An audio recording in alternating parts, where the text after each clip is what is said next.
Hello दोस्तों, welcome back. So friends, आज के इस वीडियो में हम लोग स्टार्ट करने जा रहे हैं बिजनेस कम्युनिकेशन को। दोस्तों, ये बिजनेस कम्युनिकेशन की सीरीज है जिसमें यूनिट फर्स्ट से लेकर के 5th यूनिट तक की आपकी सारी चीज़ों को डिस्कस किया जाएगा। ठीक है, जैसे आपको पता है कि कल एग्जाम है, तो सारी चीज़ों की सारे सेपरेट वीडियो को मैंने ऑलरेडी अलग से बना करके रखा हुआ है। बट ये एक वीडियो एक ऐसा है जिसमें से सारे डाउट्स और सारी चीज़ों को आपकी सारी चीज़ों को क्लियर होगा बहुत ही शॉर्ट में और बहुत ही जल्दी से। ठीक है, तो चलिए स्टार्ट करते हैं दोस्तों बिजनेस कम्युनिकेशन को। और स्टार्ट करने से पहले एक और भी चीज़ मैं आप लोगों के साथ में शेयर कर देता हूँ, डेट इज कि देखो, बिजनेस कम्युनिकेशन जो एक ऐसा सब्जेक्ट है जो कि बहुत कॉमन होता है, हर एक जगह पर इसको देखने को मिलता है, चाहे वो आप इंजीनियरिंग कर रहे हो, MBA में हो, BBA में हो, ठीक है, नॉर्मल ग्रेजुएशन BA MA जो भी होता है, तो उनके अकॉर्डिंग सभी जगह पर ये आपका बिजनेस कम्युनिकेशन देखने को मिलता है। वो अलग अलग नाम से जाना जाता है, जैसे कि कहीं पर इसको प्रोफेशनल स्किल्स के नाम से बोल देते हैं, या फिर कम्युनिकेशन, है ना, अलग अलग तरीके से बोलते हैं, बट होता सारी जगह पर सेम ही है। वहीं पर आपको सारी चीज़ें पढ़नी होती है, कम्युनिकेशन क्या होता है, कम्युनिकेशन के अलावा इसके अलग अलग बहुत सारी चीज़ों को डिस्कस करना होता है। तो चलिए स्टार्ट करते हैं फिलहाल बिजनेस कम्युनिकेशन क्या होता है। ठीक है, यूनिट फर्स्ट से लेकर के 5th यूनिट तक के जितना टाइम लगेगा उतने पूरे टाइम को दिया जाएगा, और डिटेल्ड वीडियो सारी चीज़ों को मैं ऑलरेडी डिस्कस कर चुका हूँ। ठीक है, ये रिवीजन वीडियो, इस वजह से थोड़ा सा मैं शॉर्ट में सारी चीज़ों को कवर करूँगा। ठीक है, तो जैसा यहाँ पर नाम लिखा है बिजनेस कम्युनिकेशन, ये नाम से ही पता चल रहा है कि कम्युनिकेशन तो है, बट यहाँ पर बिजनेस टर्म यहाँ पर जोड़ करके सीधा से इसमें क्लियर हो गया है कि ये जो कम्युनिकेशन है वो फॉर्मल चीज़ों से रिलेटेड है, फॉर्मल चीज़ों को डील करता है। ठीक है, अब ये देखो, मीनिंग डिफिनेशन ऑफ कम्युनिकेशन, ये तो पूछा ही जाएगा, मतलब कि कोई भी कम्युनिकेशन का एग्जाम हो, उसमें कम्युनिकेशन के बारे में ना पूछा जाए तो वो हो ही नहीं सकता, वो आपसे अलग अलग तरीके से पूछा जाएगा। बट यहाँ पर कम्युनिकेशन की आपको डिफिनेशन, उसकी मीनिंग, इंपॉर्टेंस, प्रोसेस, सारी चीज़ों के बारे में आपको पता होना चाहिए। ठीक है, तो देखो, कम्युनिकेशन से आप एक्चुअल में समझते हो क्या हो, ये चीज़ बहुत मैटर करती है, बहुत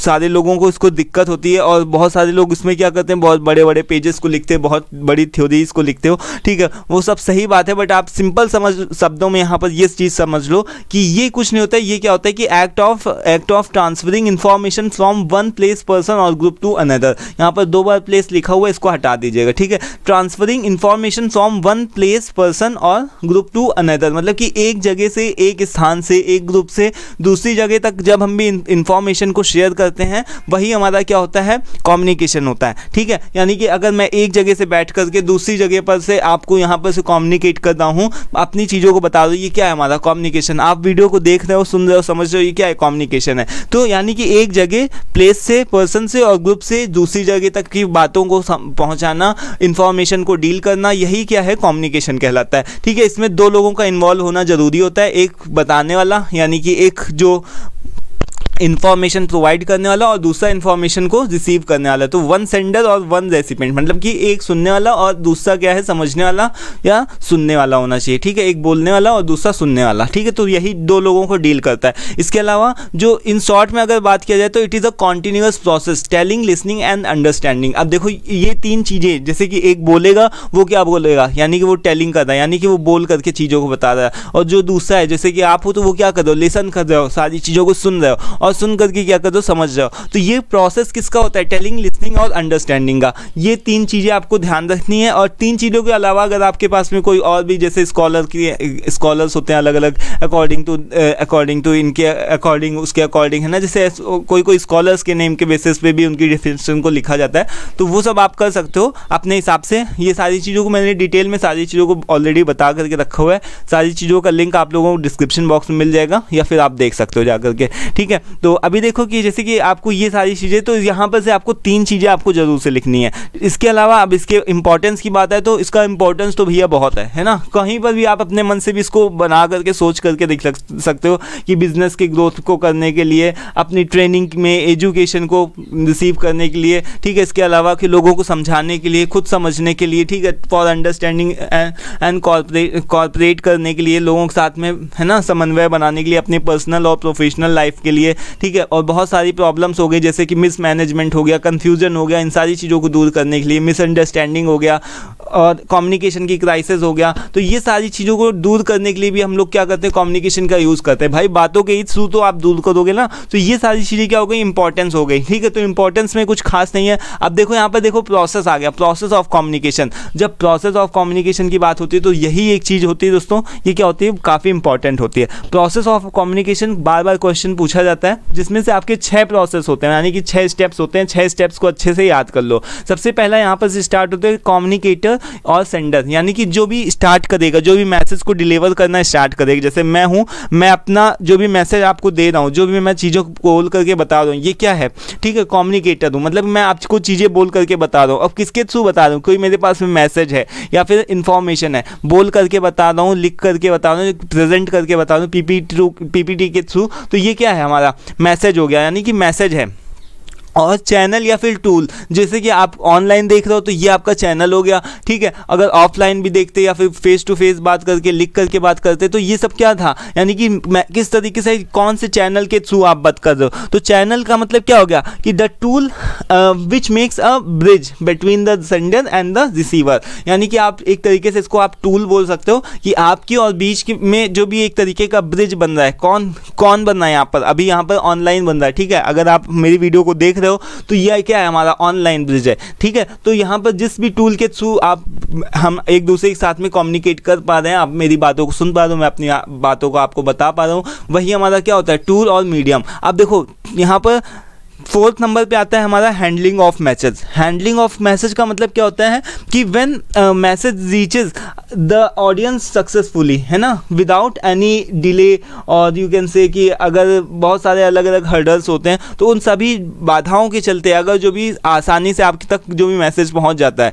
वही क्या है हमारा कि किसी बैरियर के नहीं होता है कोई भी कम्युनिकेशन में, वही होता है हमारा handling of the message. Handling of the message represents कि मतलब कि हमारा जो कम्युनिकेशन है वो बहुत ही स्मूथली चल रहा है। लाइक कि अगर देखो अब मान लो इंटरनेट का इशू आ रहा है तो वहाँ पर हैंडलिंग ऑफ मैसेज क्या होगा कि बार बार कटेगा, है ना, या फिर फेस टू फेस हम बात कर रहे हैं और फेस बहुत कहीं पर नॉइज़ क्रिएट हो रही है, ठीक है, तो नॉइज़ क्रिएट होना भी क्या हो गया, हर्डल हो गया, तो यानी कि बाधा उत्पन्न हो रही है या फिर बैरियर हो गया। तो handling of the message represents कि व्हेन जब हमारा मैसेज जो होता है रीचेज द ऑडियंस सक्सेसफुली, जब ऑडियंस तक मेरा जो भी मैसेज है वो सक्सेसफुली पहुंच जाता है, उसी को हम क्या बोलते हैं, हैंडलिंग बोलते हैं। देन रिसीवर और ऑडियंस। रिसीवर और ऑडियंस का मतलब क्या होता है, जो सुनने वाला है, समझने वाला है, वो क्या हो गया हमारा रिसीवर, यानी कि आप जो सुन रहे हो वो कौन हो, रिसीवर हो। देन हमारा फीडबैक आता है। फीडबैक के बिना कोई भी कम्युनिकेशन सक्सेसफुल या फिर पूरा नहीं होता है, ठीक है, जब तक कि आप लिख करके बताओगे नहीं कि हाँ आपका वीडियो कैसा लगा या फिर वीडियो कैसा लगा। ये तो एक तरीके से एग्जाम्पल हो गया,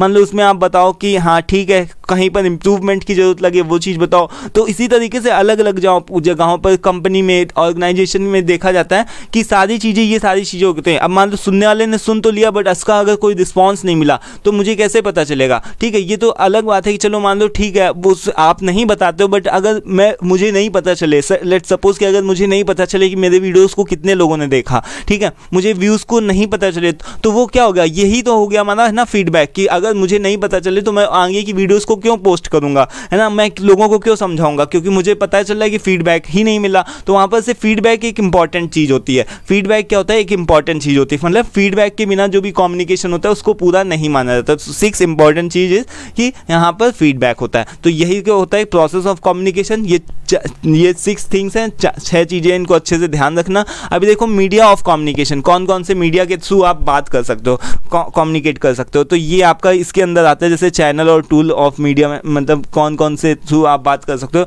एक आपका रिटन कम्युनिकेशन आता है, लिख करके बात कर सकते हो। देन ओरल, मतलब कि बात करके, है ना, बात करके लिख सकते हो। विजुअल कम्युनिकेशन, ठीक है, विजुअल का मतलब आप चीज़ों को देखते हो। विजुअल कम्युनिकेशन में आपका जैसे कि बहुत सारी चीज़ों, जैसे आपका पोस्टर लगा करके बात हो रही है, बैनर के थ्रू बात हो रही है। जैसे कि कहीं पर अभी देखो आप कहीं नई बिल्डिंग में जाओ, अब आपको वॉशरूम जाना है, तो वॉशरूम के लिए क्या है कि जगह पर लिखा होता है, केवल लिखा होता है कि उस जगह पर वॉशरूम है। आप कम्युनिकेट मतलब समझ पाते हो कि हाँ ठीक है, मुझे तो उस जगह पर उस डायरेक्शन में जाना है, यानी कि यही क्या हो गया हमारा visual communication. Audio visual communication, जैसे कि आप टीवी को देखते हो, सिनेमास को देखते हो, यूट्यूब वीडियोस को देखते हो, ये क्या है हमारा ऑडियो विजुअल। मतलब इसमें हम देखो बात को बता भी रहे हैं, बोल करके भी बता रहे हो, आप चीज़ों को देख रहे हो। अगर दोनों में से एक चीज़ भी खत्म हो जाए, केवल अगर वीडियो चलती रहे तब पर भी आप नहीं समझ पाओगे, अगर या फिर मेरी आवाज़ ब्रेक हो जाए, केवल सारी चीज़ें चलती हैं तब पर भी आप नहीं समझ पाओगे। अगर मैं केवल बोलता रहूँ आपको दिखाई ना पड़े तब पर भी आप समझना नहीं पाओगे ना उस केस में भी। और कंप्यूटर बेस्ड कम्युनिकेशन, मतलब कंप्यूटर से जो भी बेस्ड कम्युनिकेशन होता है वो क्या होता है, कंप्यूटर बेस्ड कम्युनिकेशन। तो मीडिया ऑफ कम्युनिकेशन में यही आपके 5 टाइप्स होते हैं, इनको आप अच्छे से कर पाओगे और अलग अलग तरीके पर से दिखा पाओगे। यहाँ पर देखो पर्पस एंड फंक्शंस क्या क्या होते हैं कम्युनिकेशन के। तो पर्पस में बात किया जाए या फिर फंक्शंस में बात किया जाए तो इन्फॉर्मेशन को शेयर करना, ठीक है, ऑर्डर को देना, ऑर्डर किससे दिया जाएगा, कम्युनिकेशन के थ्रू दिया जाएगा, वार्निंग देना, ठीक है, एडवाइस देना, किसी को रिलेशनशिप बिल्ड करना हो किसी के साथ में ऑर्गेनाइजेशन में या फिर अलग अलग तरीके की कंपनी के थ्रू, ठीक है, किसी को मोटिवेट करना हो, किसी को ट्रेनिंग देना हो, किसी को एजुकेशन देना हो और सजेशन किसी को देना हो, ठीक है, ऑर्गेनाइजेशन की ग्रोथ के लिए जो भी बातें की जाती हैं उन सारी चीज़ों को करना हो, वो हमारे सब किसके अंदर आ जाता है कि ऑर्गेनाइजेशन की ग्रोथ के लिए ये सारी चीज़ें क्या है, पर्पस है, कम्युनिकेशन का क्या है, पर्पस है। इन सारी चीज़ों को हम लोगों ने डिटेल में डिस्कस करके ऑलरेडी रखा हुआ है, ठीक है। देखो यहाँ पर से जैसे आप मेरे चैनल पर जाओगे तो मैंने ऑलरेडी इसका जो भी है सारी चीज़ों को बहुत ही डिटेल में डिस्कस करके रखा हुआ है। यहाँ पर इसी प्लेलिस्ट में आपको मिल जाएगा बिजनेस कम्युनिकेशन MBA KMBN 107, ठीक है। तो इस जगह पर प्लेलिस्ट में क्लिक करोगे तो देखोगे आपको सारी चीज़ें डिटेल में मिलेगी। इसके अलावा मैं कई जगहों पर प्रोफेशनल इंग्लिश और कम्युनिकेशन स्किल, देखो इसकी एक अलग से वीडियो को बना चुका हूँ, बार बार वही सारी चीज़ें हो चुकी हैं, ठीक है। और इसके अलावा और भी कई बार यहाँ पर मैंने 2-3 और अलग से प्लेलिस्ट बना करके रखे हुए। देखो कम्युनिकेशन की ये एक अलग से प्लेलिस्ट है, communication for business and media, ठीक है। मतलब ये सारे टॉपिक्स को मैं बार बार मतलब हर जगह पर हर एक तरीके के सिलेबस में होता है, तो इसको मैं सारी जगहों पे ऑलमोस्ट कवर करके रख चुका हूँ, ठीक है। तो आप जरूर से देखो जाकर के अगर आपको डिटेल में सारी नॉलेज को चाहिए, ठीक है। तो इसके अलावा अभी यहाँ पर हम लोग डिस्कस करते हैं कि आगे के क्या है। तो आगे यहाँ पर देखो हमारा क्या है कि communication structure in organisation. Communication structure क्या है ऑर्गेनाइजेशन का, तो ये चीज़ के बारे में जब भी बात आती है तो यहाँ पर देखो ये स्ट्रक्चर होता है हमारा कम्युनिकेशन का। एक हमारा होता है चैन, ठीक है, ये क्वेश्चन कई बार पूछा भी गया, अच्छे से इसको देख लेना। चैन स्ट्रक्चर में क्या होता है, जब भी लाइन के थ्रू बात होती है, मतलब एक के बाद में एक आदमी जो भी बात, जैसे कि मान लो एक स्टूडेंट्स हो गए वो आपस में बात कर रहे हैं, ठीक है, तो वो क्या हो गया हमारा चैन, मतलब कि एक के बाद में एक कोई भी बात कर रहा है, ठीक है। तो या फिर इस तरीके से आपका चैन स्ट्रक्चर हो गया, ठीक है। सर्कल स्ट्रक्चर में किस तरीके से होता है, जब भी कभी थोड़ा सा फॉर्मल वे में बात करना होता है, 2-4 लोगों का आपस में एक ग्रुप बन गया, कोई भी आप एक दूसरे से बात नहीं करेगा, है ना, जैसे कि अगर BD से नहीं बात करेगा लेकिन एक दूसरे के थ्रू बात करते हैं, ठीक है, एक दूसरे के थ्रू। जैसे कि मुझे कहीं पर से कॉल करना हो कहीं पर से और बोलना हो कि मुझे उनसे बात करनी है, ठीक है, तो मैं किसके पास में कॉल करूंगा, A के पास करूंगा, A किसको बताएगा, E को बताएगा, E इसको बताएगा, इस तरीके से मतलब ये सर्कल बनता है। बट इसमें क्या है कि एक दूसरे के थ्रू बात नहीं होता है। अभी यहाँ पर देखो ऑल चैनल्स यहाँ पर स्टार्ट, यहाँ पर क्या होता है इस तरीके में जब भी इनफॉर्मल बातों को करना होता है, जैसे कि देखते हो गया हम लोग 2-4 लोगों का ग्रुप बन जाता है फ्रेंड्स में और एक दूसरे के थ्रू सब लोग बात करते हैं ना, किसी से भी कोई भी बात कर सकता है। फिर ग्रुप डिस्कशन जब भी होता है तो एक दूसरे के थ्रू सब कोई आपस में बात कर सकता है, तो इसी को बोलते हैं कि ऑल चैनल यानी कि स्टार स्ट्रक्चर, ठीक है। उसके बाद में व्हील का मतलब क्या होता है, जैसे कि एक मैनेजर हो गया और एक या फिर एक सुपरवाइजर हो गया, वो क्या करता है सभी लोगों को ऑर्डर दे रहा है कि ये तुमको काम करना है, ये तुमको करना है, ये तुमको करना है, तो इस तरीके से व्हील हो गया। और वाई पैटर्न में क्या हो गया कि यानी कि 2 मैनेजर्स हो गए, ठीक है, उन सभी की बात को सारे एम्प्लॉयज़ क्या करते हैं मानते हैं। जैसे कि जनरली एक एग्जांपल लो कि जैसे मम्मी हो गई या एक पापा हो गया, ठीक है, 2 लोगों की बात क्या होती है और उनके चाहे उनके जितने भी बच्चे हों, 2, 4, 10 कितने भी बच्चे हों, ठीक है, सभी लोग उसकी बात को क्या करते हैं, उनकी बात को फॉलो करते हैं। तो ये क्या होता है नॉर्मली वाई स्ट्रक्चर होता है, जब 2 लोग ऑर्डर देने वाले होते हैं और सभी लोग बात को फॉलो करने वाले होते हैं, तो ये हमारा हो गया Y pattern most of the time, ठीक है। अब देखो सबसे एक कठिन बोला जाए, काफ़ी इंपॉर्टेंट टॉपिक बोला जाए, ये हर जगह पर दोस्तों मतलब अलग अलग जगहों पे इसमें क्या है कि टाइप्स ऑफ कम्युनिकेशन। अब हमको समझ में आता है टाइप्स ऑफ कम्युनिकेशन में क्या बता दें, इनफॉर्मल बता दें, फॉर्मल बता दें, किसी बुक में कहीं पर कुछ लिखा होता है, कहीं पर कुछ लिखा होता है, बहुत कठिन बहुत ही कंफ्यूजिंग टॉपिक है ये टाइप्स ऑफ कम्युनिकेशन। तो इसमें आपको सारी कंफ्यूजन सारे डाउट्स को क्लियर होने वाला है। ये थोड़ा सा मुझे स्ट्रक्चर बनाने में समय लगा और थोड़ा सा यहाँ पर थोड़ा आपको एडजस्ट करना पड़ेगा। देखो यहाँ पर क्या है कि टाइप्स ऑफ कम्युनिकेशन जो भी है उसको हम लोग 3 बेसिस पे डिवाइड कर सकते हैं। एक क्या होता है कि on the basis of expression, on the basis of direction and on the basis of relation या फिर ऑर्गेनाइजेशन, ठीक है, 3 बेसिस के हिसाब से आप डिवाइड कर सकते हो। अगर एक्सप्रेशन की बात किया जाए, एक्सप्रेशन का मतलब क्या होता है कि आप किसी बातों को एक्सप्रेस करके बताओगे, चाहे वो आप बोल करके बताओ, एक्सप्रेस करके थ्रू बताओ, उसी को क्या बोलते हो एक्सप्रेशन। ठीक है, इसके अंदर आपके दो नॉर्मली आते हैं, वर्बल और नॉन वर्बल। अब देखो वर्बल के अंदर क्या हो गया, आपके अलग अलग कम्युनिकेशन हो गया, जैसे आपका ओरल आ गया, रिटन आ गया, लिसनिंग आ गया। ठीक है, तो ओरल कम्युनिकेशन बोल करके बताना, लिख करके बताना या फिर सुनना किसी की बातों को, ये हमारा क्या होगा वर्बल कम्युनिकेशन में आ गया। ठीक है, वही नॉन वर्बल कम्युनिकेशन की बात करें तो इसके अंदर आपके बहुत सारे अलग अलग कम्युनिकेशन आ जाते हैं, जैसे कि आपका निजिक्स हो गया। निजिक्स का मतलब कि आपके जो भी चेहरे के हाव भाव हो गए, आप अपनी खोपड़ी को ला जाते हो, जैसे आपकी मम्मी ने पूछा कि आपको खाना खाओगे कि नहीं, तो आपने सर हिला दिया, हाँ खाएंगे। ठीक है, तो वो क्या होगा, आपने कुछ बोला नहीं बट आपने अपने केवल इशारों के थ्रू उनको बता दिया, तो वो हमारा क्या हो गया निजिक्स हो गया। हमारा पोस्चर मतलब कि कोई आदमी किस तरीके से बैठा है, किस अंदाज में बैठा है, कैसे बात करके चल रहा है, मतलब किस तरीके से बैठा हुआ है या फिर किस तरीके से कौन से पोस्चर में खड़ा हुआ है, वो सारी चीज़ों को हम देख करके अंदाज़ा लगा लेते कि वो आदमी कहाँ पर और किस जगह पर स्टेटस, मतलब उसके स्टेटस क्या है। ठीक है, अब मान लो कि कोई भी एक मैनेजर होगा तो वो हमेशा आराम से बैठेगा, वहीं पर कोई स्टूडेंट होगा तो वो थोड़ा सा हमेशा फ्लेक्सिबल यानी कि एक तरीके से लचीले वे में बैठेगा। ठीक है, वहीं पर पैरा लैंग्वेज की बात करूँ तो पैरा लैंग्वेज का होता है जैसे टोन ऑफ वॉइस, जैसे अगर मुझे कोई भी बात बतानी होगी तो कभी मैं अपनी पिच को क्या करूँगा, बहुत ज़्यादा हाई लेकर के जाऊँगा हैं, और कहीं पर हमको क्या करना हो लो तो धीरे धीरे इस तरीके से बोलूँ। ठीक है, कहीं पर तेज की जरूरत तो तेज इस तरीके से, मतलब बहुत ज़्यादा, जैसे प्रोफेशनल्स जो भी होते हैं वो जो मोटिवेशनल स्पीकर्स होते हैं वो क्या करते हैं पैरा लैंग्वेज धीरे धीरे बोलने लगते हैं या फिर एकदम से तेज बोलते हैं, तो वही हमारा क्या हो गया कि पैरा लैंग्वेज हो गया। फिर प्रॉक्सिमिक्स का मतलब क्या हो गया कि जैसे कि ये भी हमारा मतलब सारी जो भी चीज़ें एक्सप्रेशंस होते हैं, हाव भाव होते हैं, ये भी हमारा प्रॉक्सिमिक्स उसी से रिलेटेड होता है। और आई कांटेक्ट का मतलब आप समझ लो कि जैसे आई कांटेक्ट का मतलब कि क्या है कि ये भी हम आई कांटेक्ट के थ्रू भी बात कर सकते हैं, किसी से आंखों से इशारों में बात करना। ये क्या होता है नॉर्मली जब भी कभी दो लड़का लड़की बात करते हैं ना, तो उसमें क्या होता है आई कॉन्टैक्ट ज़्यादा होता है, तो वह उस तरीके से आप समझ लो कि ये क्या होता है, ये कुछ एक नॉन वर्बल कम्युनिकेशन के टाइप्स होते हैं। ठीक है, आई होप सारी चीज़ें आपको क्लियर हो रही होंगी। प्रॉक्सिमिक्स का मतलब यही होता है कि आपको जैसे किसी के आदमी के चलने का तरीका और खड़े होने का तरीका, उठने बैठने का तरीका, बात मतलब किसी भी तरीके की बातचीत करने का तरीका, हंसने का तरीका, ये सारी चीज़ें उसके अंदर आ जाती हैं। ठीक है, तो ये हो गया on the basis of expression. वहीं on the basis of direction की बात किया जाए तो डायरेक्शन के बेसिस पे हमारा जो भी कम्युनिकेशन होता है 3 तरीके का होता है। कौन कौन सा, वर्टिकल, हॉरिजॉन्टल और डायगोनल। वर्टिकल, हॉरिजॉन्टल और डायगोनल। ठीक है, वर्टिकल की बात किया जाए तो उसमें क्या है, वर्टिकल मतलब क्या ऐसा होता है, एक बार आपको बता देता हूँ। जैसे वर्टिकल है, वर्टिकल का मतलब क्या होता है, सीधा। ठीक है, अगर देखो इसके अंदर आपके दो आते हैं, या तो आपका डाउनवर्ड होता है या तो आपका क्या होता है अपवर्ड होता है, इस तरीके से। तो डाउनवर्ड में बात किया जाए तो जैसे कि कोई भी मैनेजर होता है जब भी अपने जो भी ऑर्डर होता है अपने एम्प्लॉयज़ को देता है तो वो डाउनवर्ड हो गया। बट वहीं पर जब भी एक छोटे से एम्प्लॉय को वो अब किसी मैनेजर तक अपनी बात को बताना होता है, जैसे नॉर्मली छुट्टी को पास करवाना है या फिर कुछ भी और भी कोई बड़ा इशू है, तो अपने मैनेजर से डिस्कस करना हो। ठीक है, जो जितना ही ऊपर वो जाता जाएगा यानी कि वो क्या हो गया अपवर्ड, यानी कि जो भी कम्युनिकेशन हो रहा है वो नीचे से ऊपर की तरफ जा रहा है। ठीक है, इसी तरीके से यहाँ पर हॉरिजॉन्टल में क्या होता है, जैसे जब भी दो मैनेजर आपस में बात करते हैं सेम लेवल के, इसी को क्या बोलते हैं हम, हॉरिजॉन्टल बोलते हैं। वहीं डायगोनल का क्या मतलब होता है दोस्तों, डायगोनल का मतलब कि अलग अलग डिपार्टमेंट से जैसे हो गया, जैसे कि मैं एक सपोज कि कोई भी एक मैनेजर है वो किसी दूसरे डिपार्टमेंट के एम्प्लॉय के साथ में क्या कर रहा है, कम्युनिकेट कर रहा है। ठीक है, तो ये क्या हो गया डायगोनल, या फिर दूसरे डिपार्टमेंट का एम्प्लॉय जो है वो किसी दूसरे मैनेजर के साथ में कम्युनिकेट कर रहा है, ये क्या हो गया हमारा डायगोनल हो गया। ठीक है, तो ये हो गया हमारा डायगोनल का टाइप। उसके बाद में देखो ऑन द बेसिस ऑफ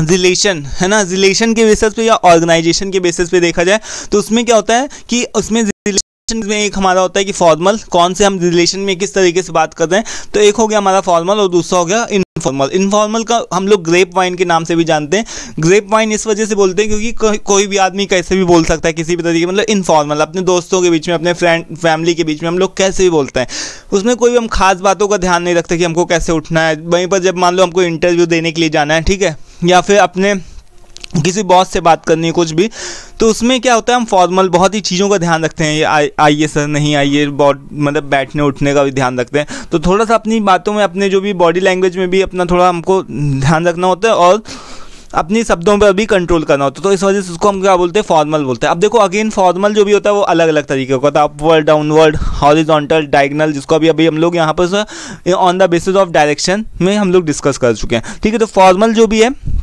यही है उसके टाइप्स में लिखा जाए। वहीं पर इनफॉर्मल या फिर ग्रेप वाइन के अंदर आपके अलग अलग हो गए, जैसे कि सिंगल स्टैंड। सिंगल स्टैंड का मतलब क्या होता है? सिंगल स्टैंड का मतलब कि जैसे कोई भी आदमी है वो क्या करता है कि एक किसी खास आदमी से बात कर रहा है ना, मान लो दो आदमी आपस में बात कर रहे हैं, वहीं पर तीसरा अगर आ जाए तो ये जिससे बात कर रहा है, मान लो एक आदमी है अगर इससे बात कर रहा है तो वो इस आदमी से बात करना छोड़ करके उस दूसरे आदमी से बात करने लगे या फिर उसके पास में चला जाए, तो इसी को क्या बोलते हैं? Single stand. वहीं गॉसिप चैन का मतलब क्या होता है कि जब हम लोग किसी के पीछे से बहुत लोगों की गॉसिप करते हैं ना, आपस में अरे एक दूसरे की बुराई करते हैं या फिर पीछे से पीठ पीछे है ना, इस तरीके से बातें करते हैं इनफॉर्मल वे में, उसी को क्या बोलते हैं? गॉसिप चैन बोलते हैं। क्लस्टर चैन। वहीं क्लस्टर चैन क्या होती है दोस्तों? क्लस्टर चैन में क्या होता है कि जब दो चार लोग बैठे होते तो एक दूसरे से किसी भी थ्रू बात करने लगते, कोई किसी से बात करने था, इसको हम क्लस्टर चैन बोलते हैं। एक इसके अलावा एक और भी हमारा होता है, दैट इज पॉसिबिलिटी चैन।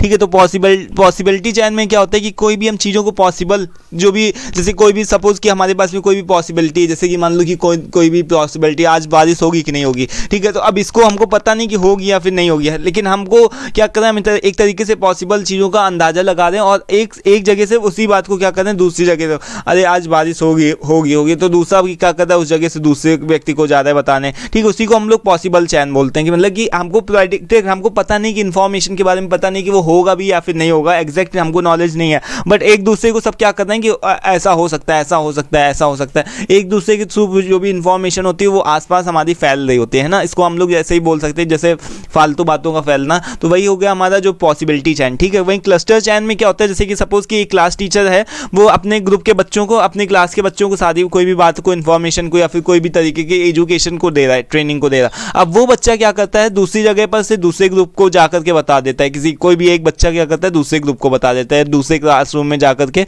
कोई भी इन्फॉर्मेशन को बता देता है, वही हमारा क्या हो गया? क्लस्टर चैन हो गया। ठीक है, तो आई होप दोस्तों यहाँ पर क्लियर हो गया टाइप्स ऑफ कम्युनिकेशन क्या होता है। थोड़ा सा कंफ्यूजन था बट सारी चीज़ों को आप अच्छे से देखो, इसका डिटेल में मैंने अलग से भी वीडियो बना करके रखा हुआ है, अगर आप चाहो तो देख सकते हो जा करके। ठीक है, फिलहाल यहाँ पर अभी हम लोग नेक्स्ट में बात करते हैं क्राइसिस ऑफ कम्युनिकेशन। क्राइसिस मतलब कि आपका एक इंपॉर्टेंट टॉपिक है। क्राइसिस ऑफ कम्युनिकेशन का मतलब होता है जब भी कोई क्राइसिस आता है। क्राइसिस का मतलब क्या हो गया? जैसे कि कोई भी आपदा आ गई, मुसीबत आ गई, तो उसी को हम लोग क्या बोलते हैं? Crisis of communication. अब अलग अलग तरीके से एक ऑर्गेनाइजेशन में जैसे आपको काम करना होता है तो आप उस समय क्या करते हो, आपके कई बार ऐसी चीज़ों को आपको बहुत ही केयरफुल रहना होता है कि आप कोई कुछ ऐसा ना बोल दो जिससे कि कोई भी क्राइसिस होने लगे, क्योंकि जो मीडिया होती है, मीडिया को बात फैलाने में देर नहीं लगती। कि जैसे मान लो कि कई बार क्या होता है, कोई भी सेलिब्रिटी है, अच्छा खासा है, उसका अच्छा खासा चल रहा है सब कुछ, बट जो भी मीडिया होती है वो उसको क्या करती है, एकदम से नीचे गिरा दे, उसने ऐसा बोल दिया, ऐसा बोल दिया। तो मीडिया के थ्रू जो भी होता है, सारा जो भी खेल हो क्या होता है उस आदमी का बिगड़ जाता है। तो इस वजह से क्राइसिस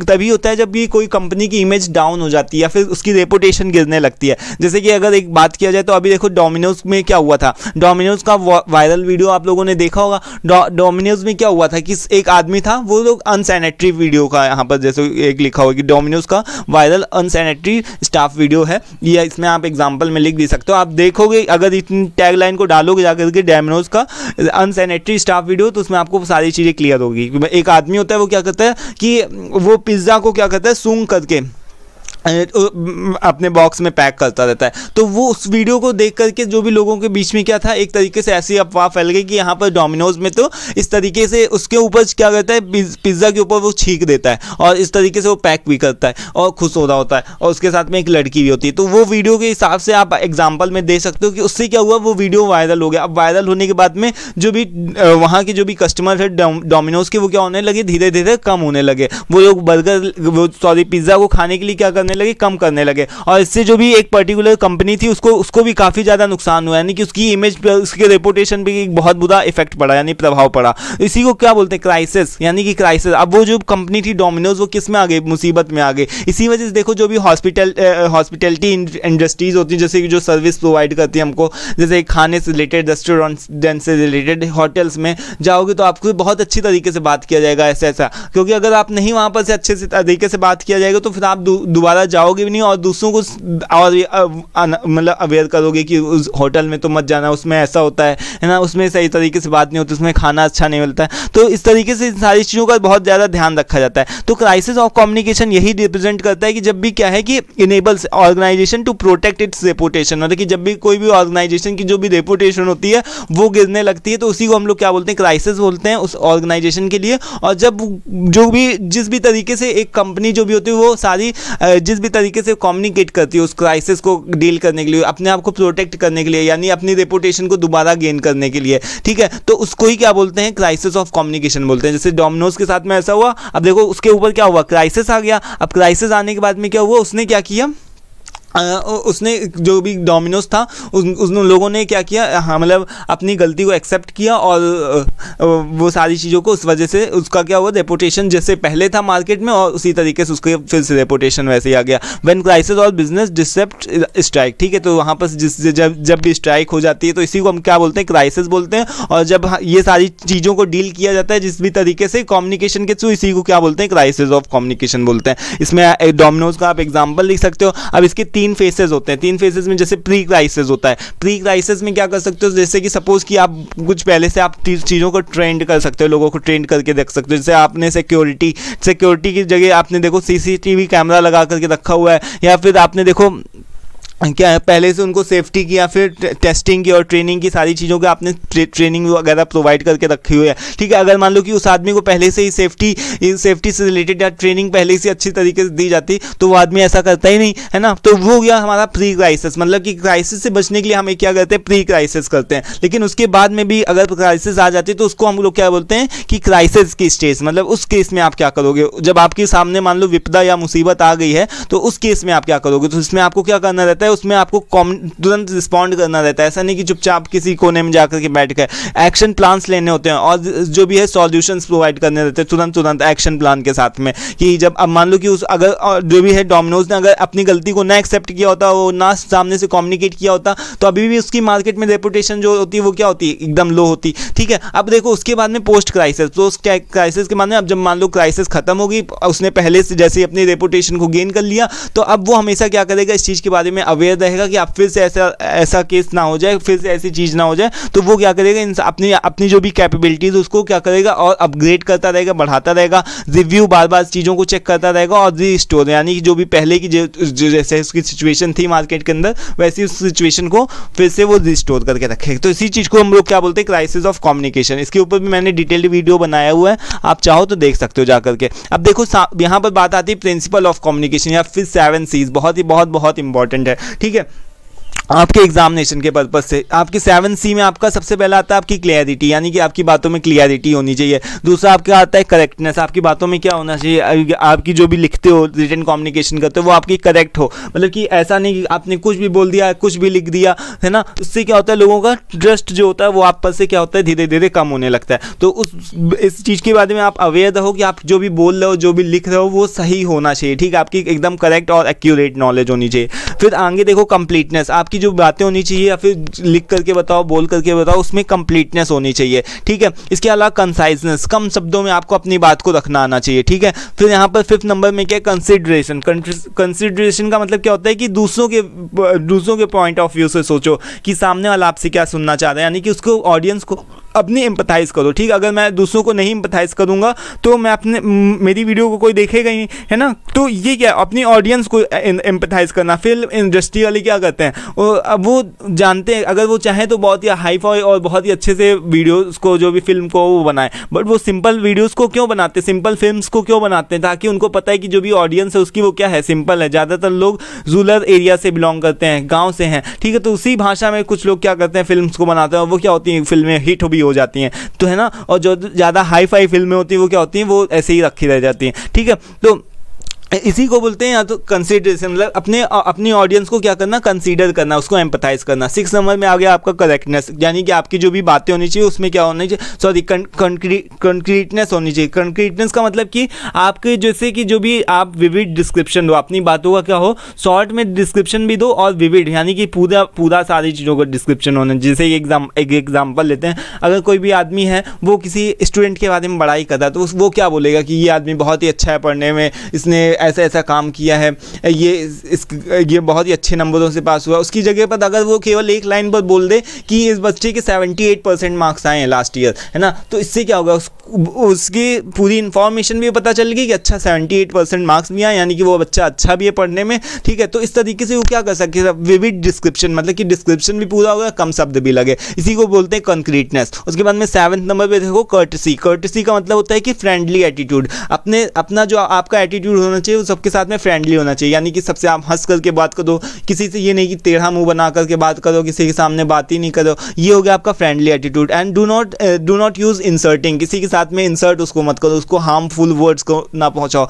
यही क्या होता है हमारा कर्टसी, ठीक है। तो ये 7 C's होते हैं, इनको अच्छे से आप ध्यान रख लेना, क्लियर कर लेना, ठीक है। इसके बाद में देखो बैरियर्स कम्युनिकेशन के आते हैं, तो बैरियर्स भी बहुत ही इंपॉर्टेंट है। इसके अलावा यहाँ पर देखो जो भी बैरियर्स कौन कौन से होते हैं, जैसे आपके लिंग्विस्टिक बैरियर हो गया। अब मान लो कि कोई भाषा है तो किसी भाषा में नहीं समझ में आती, जैसे मान लो कि अंग्रेज है तो उनको हमारी भाषा अच्छे से नहीं समझ में आएगी, है ना, या फिर अगर मैं इंग्लिश में डिलीवर करूँ अपने लेक्चर्स को तो बहुत सारे लोग हैं वो उसको नहीं समझ पाएंगे। उसके बाद में साइकोलॉजिकल बैरियर। साइकोलॉजिकल बैरियर का मतलब कि उनके दिमाग से रिलेटेड, कि नहीं जैसे कि कोई क्या होता है कि अलग अलग तरीके के लोग होते हैं, उनके अंदर क्या होता है साइकोलॉजिकल बैरियर, कि नहीं उसकी बात को नहीं सुनना, उसकी बात को नहीं मानना है ना, या फिर उसकी बात को मानना है, तो ये क्या होगा हमारा साइकोलॉजिकल बैरियर। उसके बाद इमोशनल, किसी के साथ में हम कितना इमोशनली टच हैं, तो ये हमारा क्या होगा इमोशनल बैरियर का मतलब जैसे हमारा आ गया कि जब भी हम किसी के इमोशंस को नहीं समझ पाते हैं कि सामने वाला क्या बोलना चाहता है, मतलब सामने वाले का इमोशन किस तरीके का, इसी को हम क्या बोलते हैं इमोशनल बैरियर। उसके बाद में फिजिकल बैरियर के जैसे आपके टेक्निकल बैरियर्स आ गए हैं ना, उसके इस तरीके के, जैसे मान लो टेक्नोलॉजी हो गया, यहाँ पर फिजिकल बैरियर के अंदर आपका टेक्निकल बैरियर भी आ जाता है। जैसे टेक्नोलॉजी में कोई भी दिक्कत आ गई, बाधा उत्पन्न होगी, आपका इंटरनेट नहीं काम कर रहा, ये सब क्या हो गया हमारा टेक्निकल बैरियर हो गया। ऑर्गेनाइजेशनल बैरियर, कई बार ऑर्गेनाइजेशन में कई एक बैरियर्स होते हैं, जैसे लोगों के बीच में बनती नहीं है, लड़ाई हो जाती है स्टाफ के बीच में, तो ये सब ऑर्गेनाइजेशनल के अलग अलग बैरियर्स होते हैं, है ना। पर्सनल बैरियर, उसमें जैसे आपका एटीट्यूड, किसी का एटीट्यूड अलग होता है, उसका मोटिवेशन अलग होता है, वो कौन सी चीज़ों से डरता है, ईगो करता है, किसी के पास में ईगो बहुत ज़्यादा है तो फिर वो बात नहीं करता, किसी के पास में इमोशंस हैं, तो ये पर्सनल बैरियर्स हो गए। यानी कि इन चीज़ों की वजह से भी जो भी बैरियर होता है कम्युनिकेशन में उत्पन्न होता है, तो ये सारे पर्सनल बैरियर्स हो गए। उसके बाद में कल्चर से रिलेटेड बैरियर बोला जाए तो कल्चर से रिलेटेड अलग अलग लोग कल्चर से रिलेटेड है, कोई हिंदू है कोई मुस्लिम है, तो उसमें ही कई लोग लड़ने लगते हैं और आपस में बातचीतों को नहीं करते, तो वहाँ ये क्या हो गया कि बैरियर्स ऑफ कम्युनिकेशन। इस तरीके से जब भी हम इस केसेस में हम क्या करते हैं, हमारी जो भी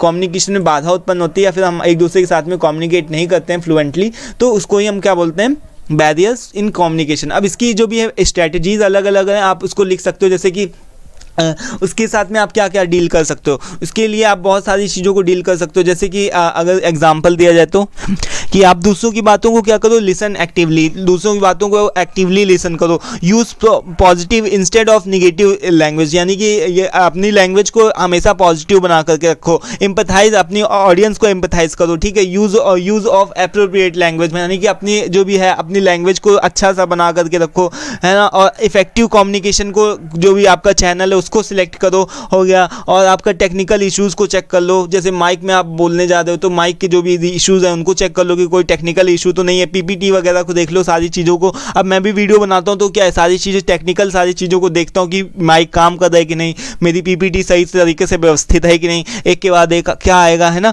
तो डू नॉट बी बायस, और किसी एक की तरफ पक्षपात ना करो। तो इससे सबसे क्या होता है, आप बैरियर ऑफ कम्युनिकेशन से बच पाते हो। तो क्वेश्चन में पूछा जाता है कि बैरियर ऑफ कम्युनिकेशन में तो उसके बचने के उपाय बताओ, तो ये सब बता भी सकते हो कि listen actively, use proper and जो भी है appropriate language, empathise your audience, use appropriate language हो गया, है ना। सिलेक्शन ऑफ इफेक्टिव चैनल हो गया, है ना। टेक्निकल इश्यूज़ को चेक कर लो, डू नॉट बी बायस। इस तरीके से आप क्या करो, सारी ह्यूमर भी आपकी बातों में होना चाहिए, कहीं एनेक्डोट भी होना चाहिए। तो इस तरीके से अपनी सारी बातों को आप जस्टिफाई कर सकते हो कि कौन कौन सी चीज़ों का आप यूज़ करके इन बैरियर्स को कम कर सकते हो। अब देखो नेक्स्ट हमारा आता है, इस तरीके से हमारा यूनिट फर्स्ट, आपको कॉन्ग्रेचुलेशन, यूनिट फर्स्ट आपका खत्म हो चुका है। यूनिट सेकंड में आता है दोस्तों हमारा oral communication. Communication. Oral communication में हमारे कुछ एक इंपॉर्टेंट टॉपिक होते हैं। सबसे पहले आता है फेस टू फेस कम्युनिकेशन। जैसे कि फेस टू फेस कम्युनिकेशन में जब हम किसी के साथ में आपस में फेस टू फेस बात करते हैं तो हम क्या करते हैं, नॉर्मली ओरल ही बात करते हैं, उसमें हम उस समय तो फोन कॉल्स करेंगे नहीं।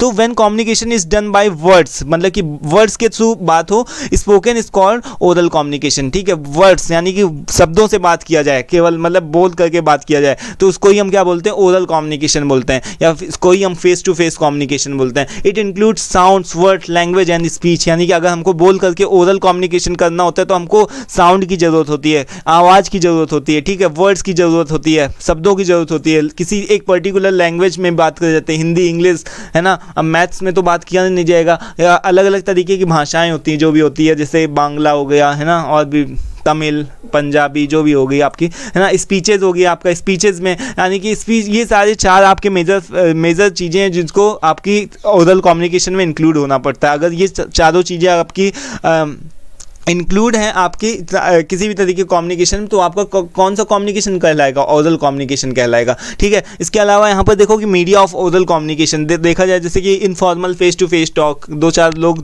10 लोग आपस में फ्रेंड सर्कल्स में आए और इनफॉर्मल वे में बात करने लगे, ये क्या होगा, फेस टू फेस टॉक हो गया। उसके बाद में इंटरव्यू में भी क्या होता है, फेस टू फेस टॉक होती है, यानी कि ओरल कम्युनिकेशन चेक किया जाता है। ग्रुप डिस्कशन में भी देखा जाता है कि हमारा ओरल कम्युनिकेशन या फेस टू फेस कम्युनिकेट करते हैं हम लोग, स्पीचेस देना हो, प्रेजेंटेशन करना हो, एजुकेशनल ट्रेनिंग्स देना हो, तो उसमें हम सब क्या करते हैं, फेस टू फेस बात करते हैं जा करके। ठीक है, तो ये इस तरीके से टेली कॉन्फ्रेंस में भी हम लोग क्या करते हैं, कई बार फेस टू फेस तो बात नहीं करते, मान लो हाँ वीडियो कॉल्स वगैरह होता है तो हम क्या करते हैं वहाँ तब फेस टू फेस बात करते हैं। नहीं तो बातों में जैसे हम फोन कॉल्स में बात करते हैं तो उसमें भी हमारा क्या होता है, ओरल कम्युनिकेशन होता है। ठीक है, तो ये इसके कुछ एक टाइप्स हो गए, टाइप्स ऑफ मीडिया, है ना, यहाँ पर मीडिया ऑफ ओरल कम्युनिकेशन। अब आगे देखो बात करा जाए फेस टू फेस कम्युनिकेशन के कैरेक्टरिस्टिक्स क्या है, तो इसका कैरेक्टरिस्टिक ये होता है कि इससे आप क्या कर सकते हो, बेटर कम्युनिकेशन कर सकते हो अच्छी तरीके से। आप मान लो कि फेस टू फेस कोई आदमी बात कर रहा है तो उसको आप अच्छे से समझ सकते हो, उसकी भावनाओं को अच्छे से समझ सकते हो, वो सामने वाला क्या बोलना चाह रहा है, क्योंकि आप उसको देख भी रहो, आप उसको सुन भी रहो। ठीक है, और फिर फास्टर कम्युनिकेशन, यानी कि अगर आप किसी को सुन रहे हो तो वो क्या है कि फास्ट कर सकते हो, जबकि लिखने वाले कम्युनिकेशन में क्या होता है, आप चीज़ों को लिखते हो, फिर वो सामने वाला पढ़ता है, समझता है, तो उसमें क्या होता है, बहुत ज़्यादा टाइम लगता है, टाइम कंज्यूमिंग है। फिर इसमें देखो इसको इस तरीके के कम्युनिकेशन में कोई भी कॉस्ट भी नहीं लग रही है, और कॉस्ट के अलावा फिर no possible if the sender और receiver are far from each other. और ये जो कम्युनिकेशन होता है फेस टू फेस वाला, ये तब उस केस में पॉसिबल नहीं होता जब हम एक दूसरे के से बहुत ज़्यादा दूर होते हैं और हम एक दूसरे से किसी भी तरीके से टेक्निकल तरीके से कनेक्ट नहीं हो सकते। मान लो कि हम एक दूसरे से बहुत ज़्यादा दूर हो, हमारे पास में टेक्निकल साधन ना हो, आपके पास में इंटरनेट ना हो, आपके पास में फ़ोन ना हो, तो हम एक दूसरे के साथ में कनेक्ट नहीं हो सकते। ठीक है, अब देखो two side of oral communication, जब ये क्वेश्चन पूछा जाएगा इसमें आपको two side of oral communication के दो मेजर चीज़ों को बताना है। दैट इज, एक होता है हमारा रिफ्लेक्शन, दूसरा होता है हमारा एम्पैथी। ठीक है, तो रिफ्लेक्शन की बात करें तो रिफ्लेक्शन क्या होता है, जैसे हम शीशे में देखते हैं, मिरर में देखते हैं, वो क्या होता है, हमारा रिफ्लेक्शन हमारा हमको खुद ही बताता है। ठीक है, तो इसमें क्या होता है, फीडबैक एक बहुत ज़्यादा इंपॉर्टेंट होता है। तो इस तरीके की क्वालिटी से क्या होता है कि one can make the other person feel कि that he or she sincerely listening to the speaker. जब मेरे पास में कमेंट्स आते हैं तो मुझे समझ में आता है, अच्छा फील होता है ना, एक मोटिवेशन भी फील होता है, एक अच्छा भी फील होता है कि अच्छा सामने वाला मेरी बात को समझा, तो उसने तभी तो मुझे फीडबैक दिया, उसने तभी तो मुझे बताया, तो इसके लिए मुझे आगे और भी वीडियोस को पोस्ट करने का मन करता है। तो यही क्या होता है रिफ्लेक्शन। अब मान लो कि आप कोई भी एक क्या कर रहे हो, ट्रेनिंग ले रहे हो या फिर कहीं क्लासरूम में बैठे हो, अगर मैम टीचर आपकी जो भी है कुछ पढ़ा रही तो आप उसको सर हिला करके या फिर नाम में जवाब दे रहे हो, तो वो क्या है, रिफ्लेक्शन, यानी कि उनको रिफ्लेक्ट कर रहे हो, है ना। उनको समझ में आ जाता है कि आपकी बातों से, आपकी मतलब कि आपके चेहरे के हाव भाव से, उनको एक्सप्रेशन से पता चल जाता है कि हाँ बच्चों को समझ में आ रहा है कि नहीं आ रहा है। तो ये हो गया रिफ्लेक्शन। तो two side of oral communication में ये सबसे बड़ा मेजर रोल प्ले करता है। उसके बाद में क्या है, एम्पैथी का मतलब होता है कि put yourself into the user's shoe, मतलब कि अपने आप को दूसरे की जगह पर रख करके देखना। अब देखो अगर मुझे नहीं पता होगा, मैं अगर आपको एम्पैथाइज नहीं कर पाऊंगा कि मेरी ऑडियंस मुझसे क्या सुनना चाह रही है। अगर मान लो कि मैं कोई ऐसी मान लो इंग्लिश में बात करने लगूँ, ऐसी चीज़ों के बारे में बताने लगूँ, फिर अगर डायरेक्ट ना बात करूँ, बहुत घुमा फिरा करके चीज़ों को ऊपर आऊँ, तो आप क्या करोगे, उसमें इरिटेट हो गया ना। तो उसमें क्या, मुझे आपके बारे में पता है, मुझे पता है कि लोगों को शॉर्ट वीडियोस देखना पसंद होता है, मतलब कि कम शब्दों में ज़्यादा से ज़्यादा इन्फॉर्मेशन हो,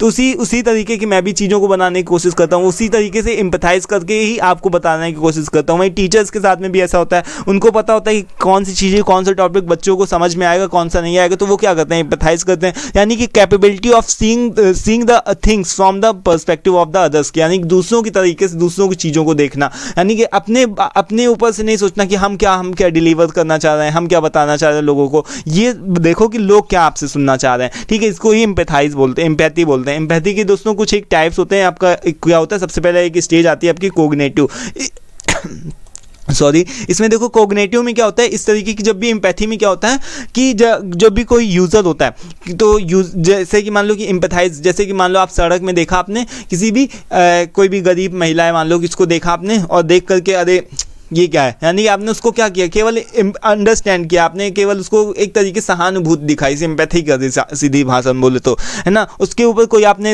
एक्शन नहीं लिया। वहीं दूसरी स्टेज आती है हमारी की इमोशनल एम्पैथी, उसके साथ में आप इमोशनली कनेक्ट भी हो गया। मान लो कि उसकी जगह पर अगर कोई आपका रिश्तेदार दिख गया, ठीक है, तो आप उसके साथ में क्या होगा, आप इमोशनली कनेक्ट भी होगी कि अरे तुम्हारे साथ में ऐसा हो गया, मुझे तो पता ही नहीं चला, तो थोड़ा सा और भी ज़्यादा आप इमोशनली उसके साथ में कनेक्ट हो गए। वहीं पर अगर मान लो आपका घर परिवार वाला ही कोई गया कि वो मान लो कि किसी तरीके की मुसीबत में है, तो आप तुरंत जाते हो, तुरंत एक एक्शन लेते हो, टेकिंग एक्शन, एप्रोप्रिएट एक्शन, यानी कि आप उसके दुख में साथ में खुद भी दुखी होते हो और कोई ना कोई एक एक्शन लेते हो उसके दुख को दूर करने के लिए, उसके साथ में उसको डील करने के लिए, उसकी सिचुएशन को दूर करने के लिए, है ना। तो यहाँ पर taking appropriate action to help apart from the just understanding other, मतलब दोस्तों को केवल समझना ही नहीं, उसके साथ में क्या करना, उसके लिए एक्शन भी लेना। ठीक है, यही आपका होगा कंपैशनेट एम्पैथी। तो तीन तरीके की एम्पैथी की स्टेज हो गई, cognitive, emotional and compassionate empathy. ठीक है, तो ये आपका हो गया two side of oral communication, ये भी इंपॉर्टेंट है, अच्छे से ध्यान रखिएगा। अब देखो effective listening skill,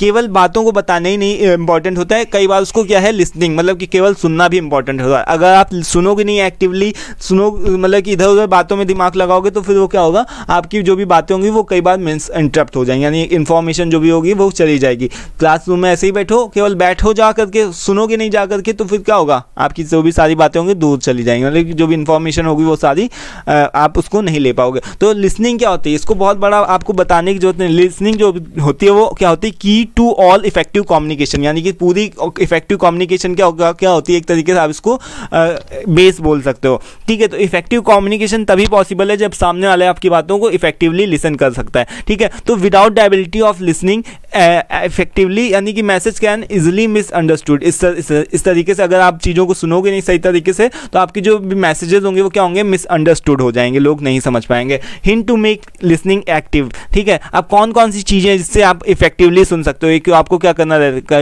stay focused. अब मान लो क्लासरूम में आप बैठे हो, सुन रहे हो, समझ रहे हो, तो आपको फोकस्ड, मतलब कि अपना फोकस बना करके रखना होगा। दूसरा क्या होगा, आई कॉन्टैक्ट, जो भी स्पीकर है उसके साथ में आई कॉन्टैक्ट प्रॉपर बना करके रखो, जिससे कि उसको फील होगा कि अच्छा वो हमको सुन रहा है और वो अपनी पूरा आपका 100% दे पाएगा। फिर देन हमारा आता है कि डोंट इंटरप्ट, यानी कि उसको बार बार बीच में टोको नहीं कि नहीं आप सर गलत हैं, ये वो जो भी क्वेश्चंस हो, जो भी आपकी क्वेरीज हो, या फिर जहां पर भी आपको लगता हो कि मैं इससे एग्री नहीं करता हूं, सारी चीज़ों को बाद में बताओ। ठीक है, डोंट आर्ग्यू, उसके साथ में आर्ग्यू भी नहीं करना है, तो ये लिसनिंग का ही एक पार्ट है। उसके बाद में डोंट इम्पोज योर ओपिनियंस और सॉल्यूशंस, केवल अगर आप लिसन कर रहे हो किसी भी आदमी को, तो बार बार अपनी ओपिनियंस को नहीं बताओ, नहीं ऐसा नहीं होना चाहिए, इसकी जगह ये होगा, अपने सॉल्यूशंस को नहीं बताओ। तो इस तरीके कुछ एक हिंट्स हैं जिससे आप इफेक्टिवली सुन सकते हो, और इन हिंट्स के थ्रू आप पूरी सारी बातों को, पूरी कहानियों को लिख सकते हो। ठीक है, तो मुझे इतना तो पता है कि आप ये सारी चीज़ों में एक्सपर्ट हो। ठीक है, आपको सारी चीज़ें, हेडिंग्स वगैरह, आपको सारी चीज़ें जो भी होती हैं वो सही से आनी चाहिए।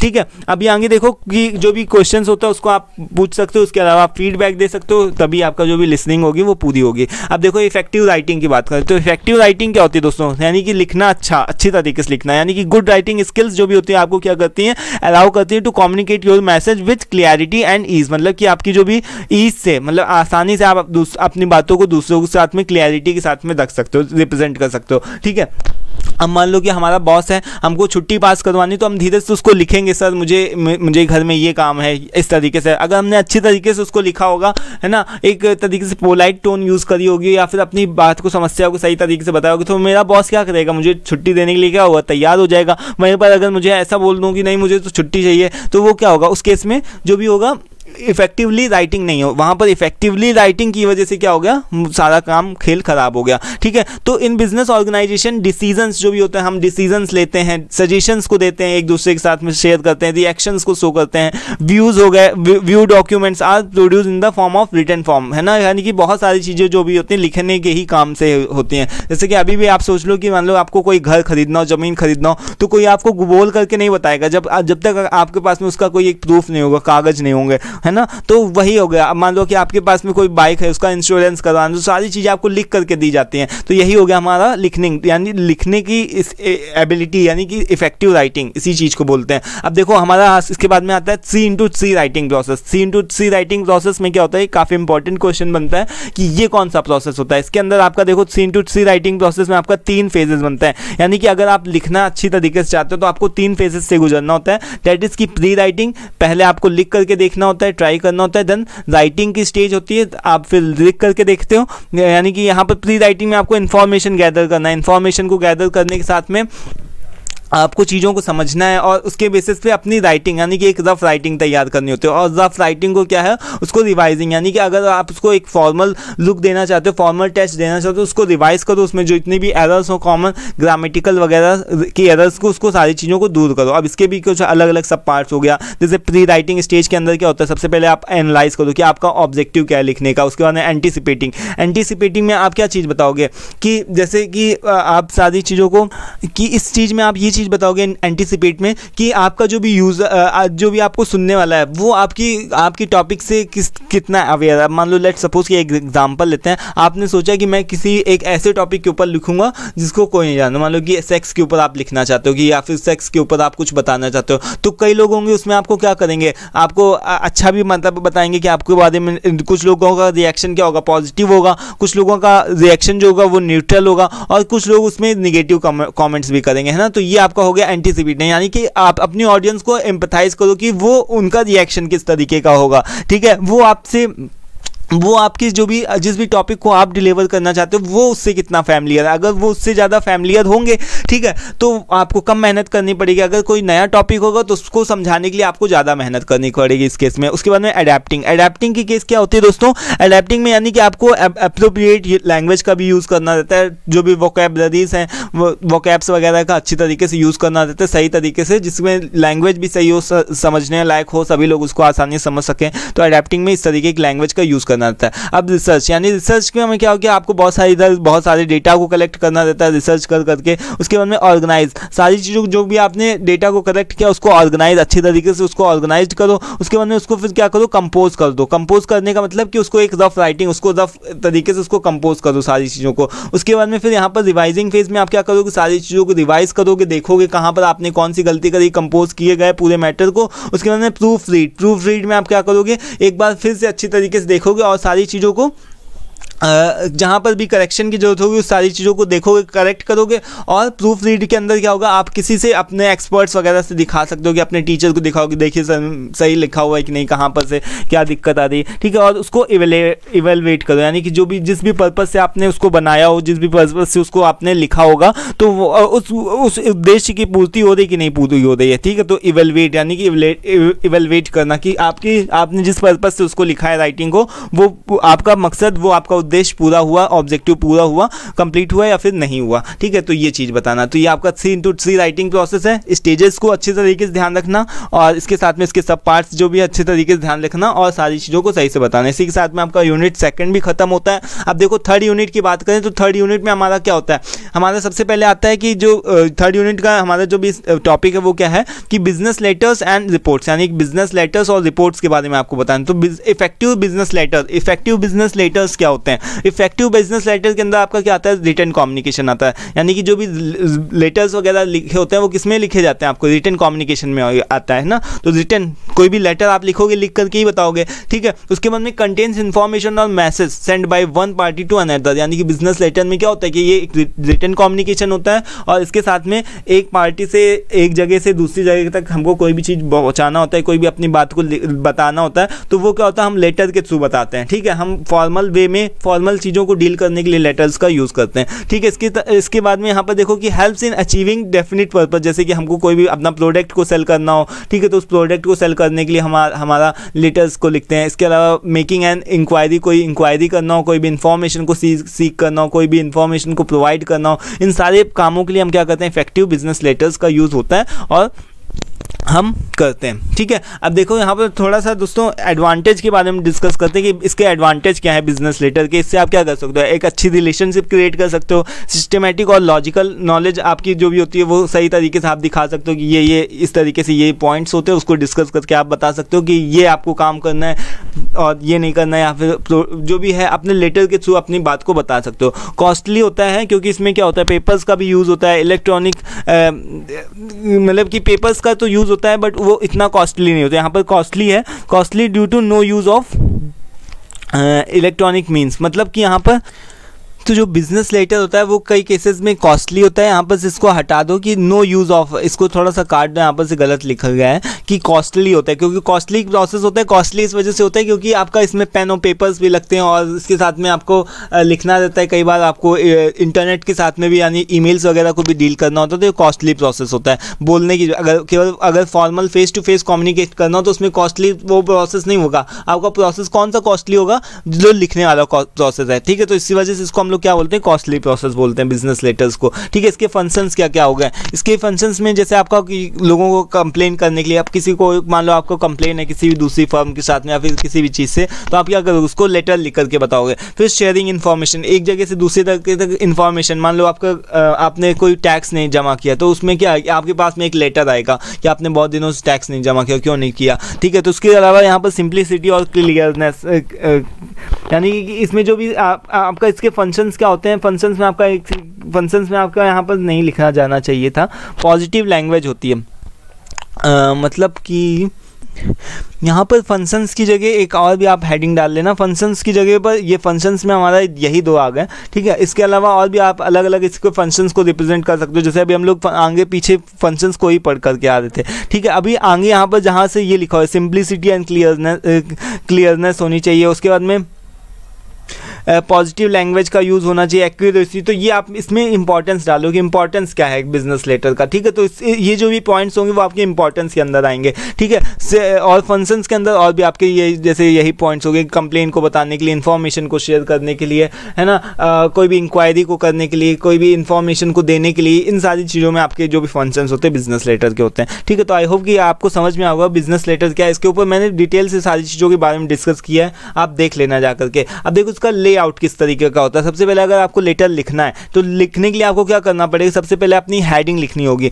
यानी कि अपने बारे में, अपने नेम के बारे में बताओ कि आपका क्या नाम है। ठीक है, आप अपने नाम के साथ में अपना एड्रेस, अपना फ़ोन नंबर, ये सारी चीज़ों को लिखोगे। उसके बाद में जो भी जिसको भी आप भेजना चाह रहे हो, address to whom the letter is written, जिसको आप लिख रहे हो उसकी बात आएगी। उसके बाद में टाइटल ऑफ द टॉपिक लिखते हो ना कि कौन सी टाइटल के ऊपर आप बात कर रहे हो, कि मान लो कि आपको अपने किसी भी तरीके की आपका टॉपिक हो सकता है, कोई भी आपका टॉपिक हो सकता है बिजनेस को ग्रो करने के लिए या फिर कुछ भी हो, तो उसमें आप टाइटल डालो। ठीक है, टाइटल डालने के बाद में आपका सैल्यूटिंग, यानी कि उसको ग्रेट करो, डियर सर, डियर मैम, इस तरीके से सैल्यूट करो। उसके बाद में बॉडी ऑफ द लेटर, जो भी आपका बॉडी आता है कि आप अपने पूरा कंटेंट को बताते हो। कंटेंट को बताने के बाद में आप क्या करते हो, उसको कॉम्प्लीमेंट्री क्लोज करते हो, उसमें आप बताते हो अपने थैंक यू के साथ में योर फेथफुली, है ना, अपना नाम लिखते हो और उसके बाद में अपने सिग्नेचर करते हो, इंक्लोज करते हो। अगर इंक्लोजर्स में आपका जैसे आपके साथ में कोई भी और डॉक्यूमेंट्स वगैरह हो गए, उसको टच देने के लिए, जैसे मान लो आपके लेटर के साथ में और भी आपके कुछ डॉक्यूमेंट्स लगने, जैसे आपका आधार कार्ड लगना है, पैन कार्ड लगना हो, तो इनक्लोजर्स में लिखो कि आपने कौन कौन सा और भी अलग से डॉक्यूमेंट्स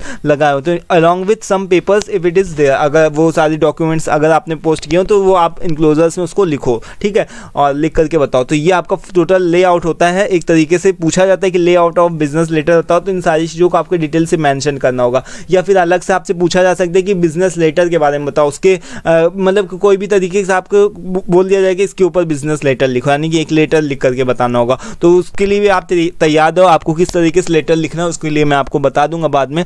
अभी देखो मेमोरेंडम क्या होता है। मेमोरेंडम का आप सीधा सा मतलब देख लो कि शॉर्ट फॉर्म ऑफ मेमो, इसको हम क्या बोल सकते हैं मेमोरेंडम को, इसको हम लोग शॉर्ट फॉर्म में मेमो के नाम से भी जानते हैं, ठीक है। तो ये क्या होता है, एक तरीके से आप छोटी सी चिट्ठी मान लो, जैसे चिट्ठी क्या होती है रिमाइंड कराने के लिए किसी को दी जाती है, तो written note, written short message, मतलब कि छोटी सी, मतलब कि कोई भी मैसेज हो उसको डिलीवर करने के लिए। लेटर में हम क्या कर रहे थे, लेटर में हम बड़ी बड़ी चीज़ों को पोस्ट कर रहे हैं, हमको बिजनेस के साथ में ऑर्गेनाइजेशन के अलग अलग दूसरी जगहों पर हमको बहुत ही फॉर्मल वे में हमको टच देना होता है। बट मेमोरेंडम में क्या है कि एक कैन बी लेस फॉर्मल, ठीक है, या फिर इसको इनफॉर्मल भी मान लो कि आपको अगर मान लो किसी से दूसरों से हेल्प मांगनी है तो आप लिख करके बोल दोगे भाई मुझे थोड़ी सी हेल्प चाहिए तुमसे, आपका ये क्या होगा मेमोरेंडम, जो कि यूज़ होता है नॉर्मली कि to remind you something. Normally किस वजह से यूज़ किया जाता है इसको, कि help to remind you something, मतलब कि अगर आपको कोई भी चीज़ को रिमाइंड कराना, जैसे कि मान लो आपके पास में कोई आपने कोई गलती करी हो, तो आपका बॉस आपको एक मेमोरेंडम प्रोवाइड कर देगा कि आप भाई गलती करो, जो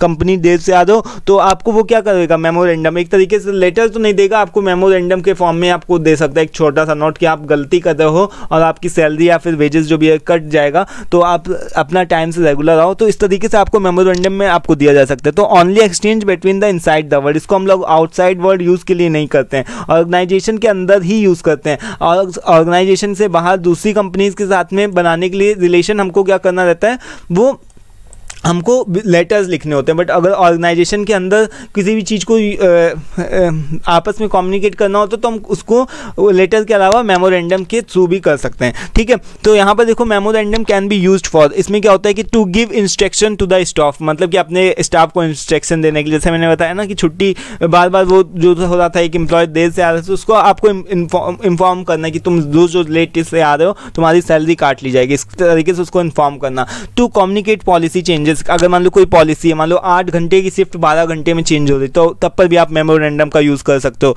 लिख करके बता सकते हो। To give and seek information, है ना, यानी कि कोई भी इन्फॉर्मेशन जैसे छोटे बच्चों की डायरी में लिखा जाता है, तो वो क्या होता है एक तरीके की मेमोरेंडम। मान लो फीस नहीं जमा है तो फीस जमा के लिए आप लिख देते हो अपने बच्चों की डायरी में कि आपकी जो भी फीस है बच्चे की नहीं जमा है, तो ऐसे। तो रिक्वेस्ट फॉर हेल्प, अगर मान लो कि किसी को हेल्प चाहिए तो उस केस में भी आपको मेमोरेंडम का यूज़ कर सकते हो, ठीक है। टू रिमाइंड समथिंग, और किसी चीज़ को याद दिलाने के लिए भी आप मेमोरेंडम का यूज़ कर सकते हो। अभी देखो रिपोर्ट राइटिंग, रिपोर्ट राइटिंग भी एक काफ़ी इंपॉर्टेंट होता है। रिपोर्ट राइटिंग में आपको ये चीज़ बतानी कि जो रिपोर्ट्स होती है वो क्या होती है, बहुत ही शॉर्ट में लिखी जाती है, शार्प होती है, कंसाइज डॉक्यूमेंट्स होता है, जो कि पर्टिकुलर पर्पस और ऑडियंस के लिखा जाता है, लिए लिखा जाता है। देखो जैसे कि मेरा एक हम आप लोगों ने भी मिनी प्रोजेक्ट को बनाया होगा, तो MBA में हो तो मिनी प्रोजेक्ट मिलता है, तो प्रोजेक्ट में क्या करते हो आप लोग, एक तरीके की रिपोर्ट बनाते हो, कोई भी जगह पर से आप क्या करते हो, सर्वे करते हो, जा करके सर्वे कर करके आप अपनी रिपोर्ट को तैयार करते हो, यानी कि आप शॉर्ट में सारी चीज़ों को बताते हो, जो भी आपने सर्वे किया, जो भी आपने इन्फॉर्मेशन को कलेक्ट किया, उन सारी चीज़ों को आप रिपोर्ट के अंदर लिखते हो, ठीक है। तो इसी को बोलते हैं। तो इसके ये क्या होता है कि it generally analyses a situation और प्रॉब्लम, किसी प्रॉब्लम को सॉल्व करने के लिए या फिर किसी भी तरीके का आपको सॉल्यूशन प्रोवाइड करने के लिए आप उसकी रिपोर्ट पूरी तैयार करते हो,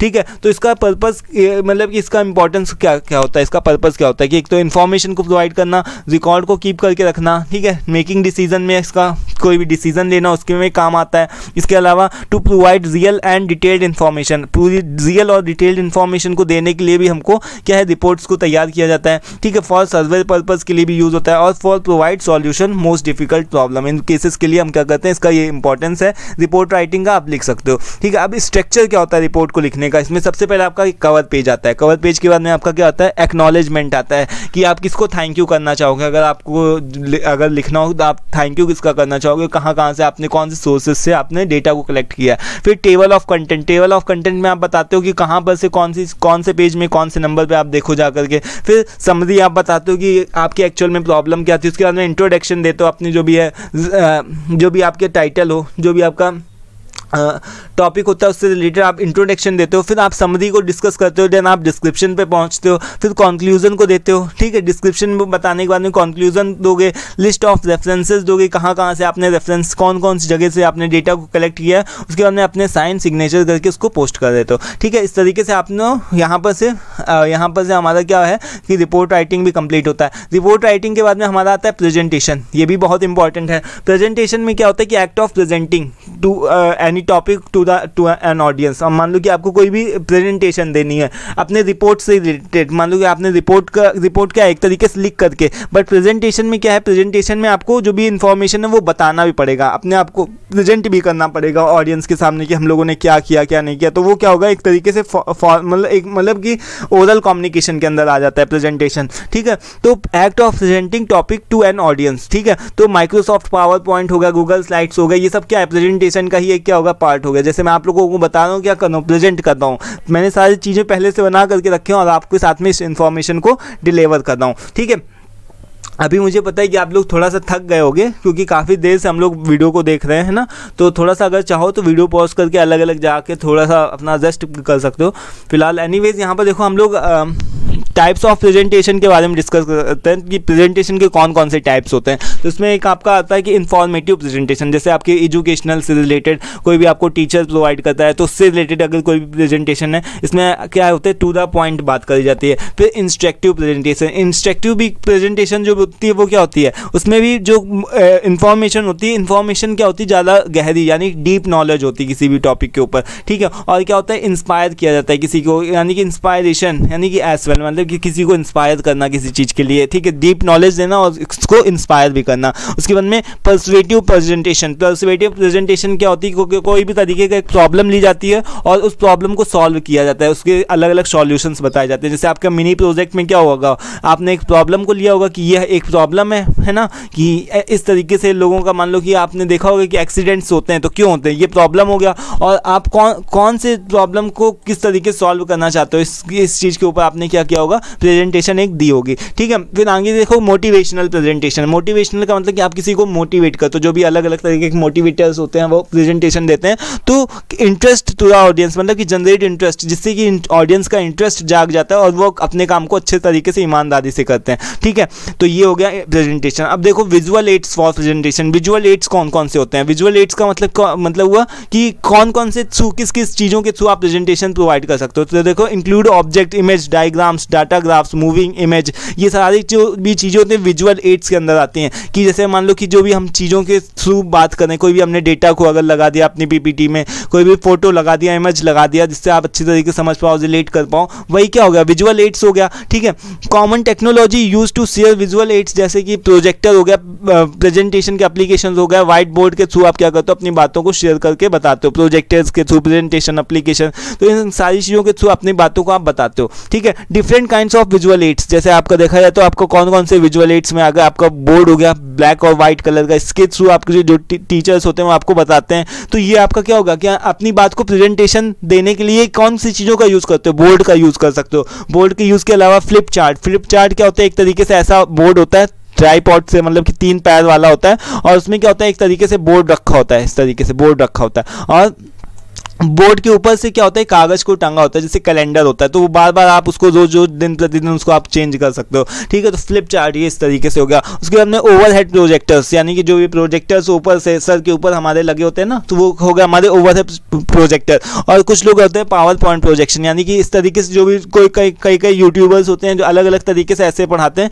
जो उनके पास में क्या होता है, पीछे से स्क्रीन टच वाला होता है ना, तो वो क्या होता है, कई टीचर्स भी एकेडमिक स्कूल्स वगैरह में भी पावर पॉइंट प्रोजेक्शन का भी यूज़ करते हैं, ठीक है। तो ये हो गया हमारे विजुअल एड्स फॉर प्रेजेंटेशन, ठीक है। अभी देखो हमारे इस तरीके से 3rd यूनिट भी खत्म होता है और 4th यूनिट स्टार्ट होता है, 2 यूनिट और हैं। आई होप कि सभी लोग थक गए होंगे थोड़ा सा, बट एग्जाम में तो पढ़ना भी तो पड़ेगा। तो यहाँ पर देखो यूनिट 4 में क्या आता है, एम्प्लॉयमेंट कम्युनिकेशन। एम्प्लॉयमेंट का मतलब कि आपकी जैसे कि जो भी रिलेटेड आपका जैसे बात किया जाए कि कोई भी आपकी चीज़ें होगी, जैसे आप समझ लो कि आपको इंटरव्यू से रिलेटेड जो भी कम्युनिकेशन होता है उसी को एम्प्लॉयमेंट बोलते हैं। तो एम्प्लॉयमेंट कम्युनिकेशन होता क्या, इस चीज़ को देखो, तो communication that help between an individual and employer, जो आपको एम्प्लॉयर हो यानी कि आपको एम्प्लॉयमेंट देने वाला हो, जो आपको जॉब प्रोवाइड करने वाला हो, और जो एक एम्प्लॉय यानी कि एक एम्प्लॉय का मतलब कि आप अगर जो भी एक इंडिविजुअल हो जिसको जॉब जिसको लेना होता है वो जाता है, और एक एम्प्लॉयर यानी जो प्रोवाइड करने वाला होता है जॉब, उसके बीच में जब कम्युनिकेट होता है वही हमारा क्या होता है,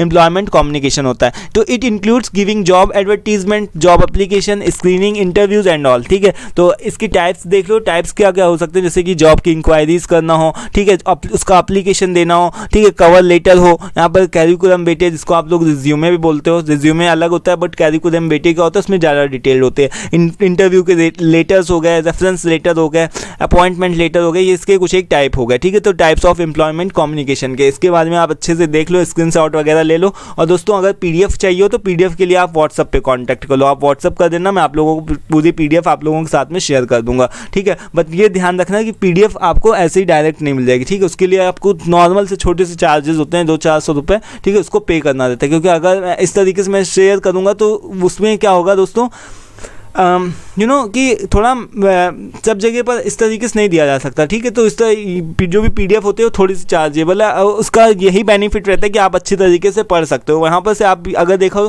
तो स्क्रीनशॉट कितना ले पाओगे, है ना। और अगर आपको जैसा पता सही जहाँ पर से आपको सही लगे, समझ में आए, ठीक है, तो यहाँ पर देखो कैरिकुलम वेटे। कैरिकुलम वेटे का मतलब क्या होता है कि इन शॉर्ट इसको हम लोग रेफर करते हैं सीवी के नाम से, कैरिकुलम वेटे को। ठीक है, तो इसको हम लोग कैरिकुलम वेटे क्या होता है ये भी कई बार क्वेश्चन में पूछा जाता है, तो इसको हम लोग शॉर्ट में सीवी के नाम से भी बोलते हैं, सी और वी। ठीक है, ये क्या होता है, रिज्यूम का एक मान लो आप भाई मान सकते हो उसको। रिज्यूम में क्या होता है, जब भी कोई फ्रेशर अपने एम्प्लॉयमेंट को जाता है, अगर वो सोचता है कि मुझे जॉब मिल जाए, तो फ्रेशर अगर बनाता है अपनी डिटेल्स के बारे में तो वो रिज्यूमे होता है। बट अगर आपका रिज्यूमे के साथ में एक्सपीरियंस भी ऐड हो जाता है तो रिज्यूमे क्या होता है, वो आपका कैरिकुलम वेटे बन जाता है, क्योंकि आप वहाँ पर अपने वर्क एक्सपीरियंस के बारे में बताते हो, आपने क्या क्या सीखा, वो सारी चीज़ों को भी बताते हो। तो थोड़ा सा लॉन्ग और थोड़ा सा मतलब इसमें क्या होता है, डिटेल्ड नॉलेज होती है कैरिकुलम वेटे में। तो इट इज़ लॉन्गर 2 और मोर पेजेस, मतलब इसमें क्या होता है कि जो दो चार पेजेस, मतलब 2 या 4 पेजेस इसमें क्या हो सकते हैं, ऐड हो सकते हैं। ठीक है, उसके बाद में बायोडाटा होता है, तो बायोडाटा और भी ज़्यादा बड़ा होता है। ठीक है, तो इसमें देखो कौन कौन सी चीज़ें होती हैं, इसमें कौन से पॉइंट्स इंक्लूड होने चाहिए, आपकी पर्सनल डिटेल आ गई, कॉन्टैक्ट की इन्फॉर्मेशन आ गई,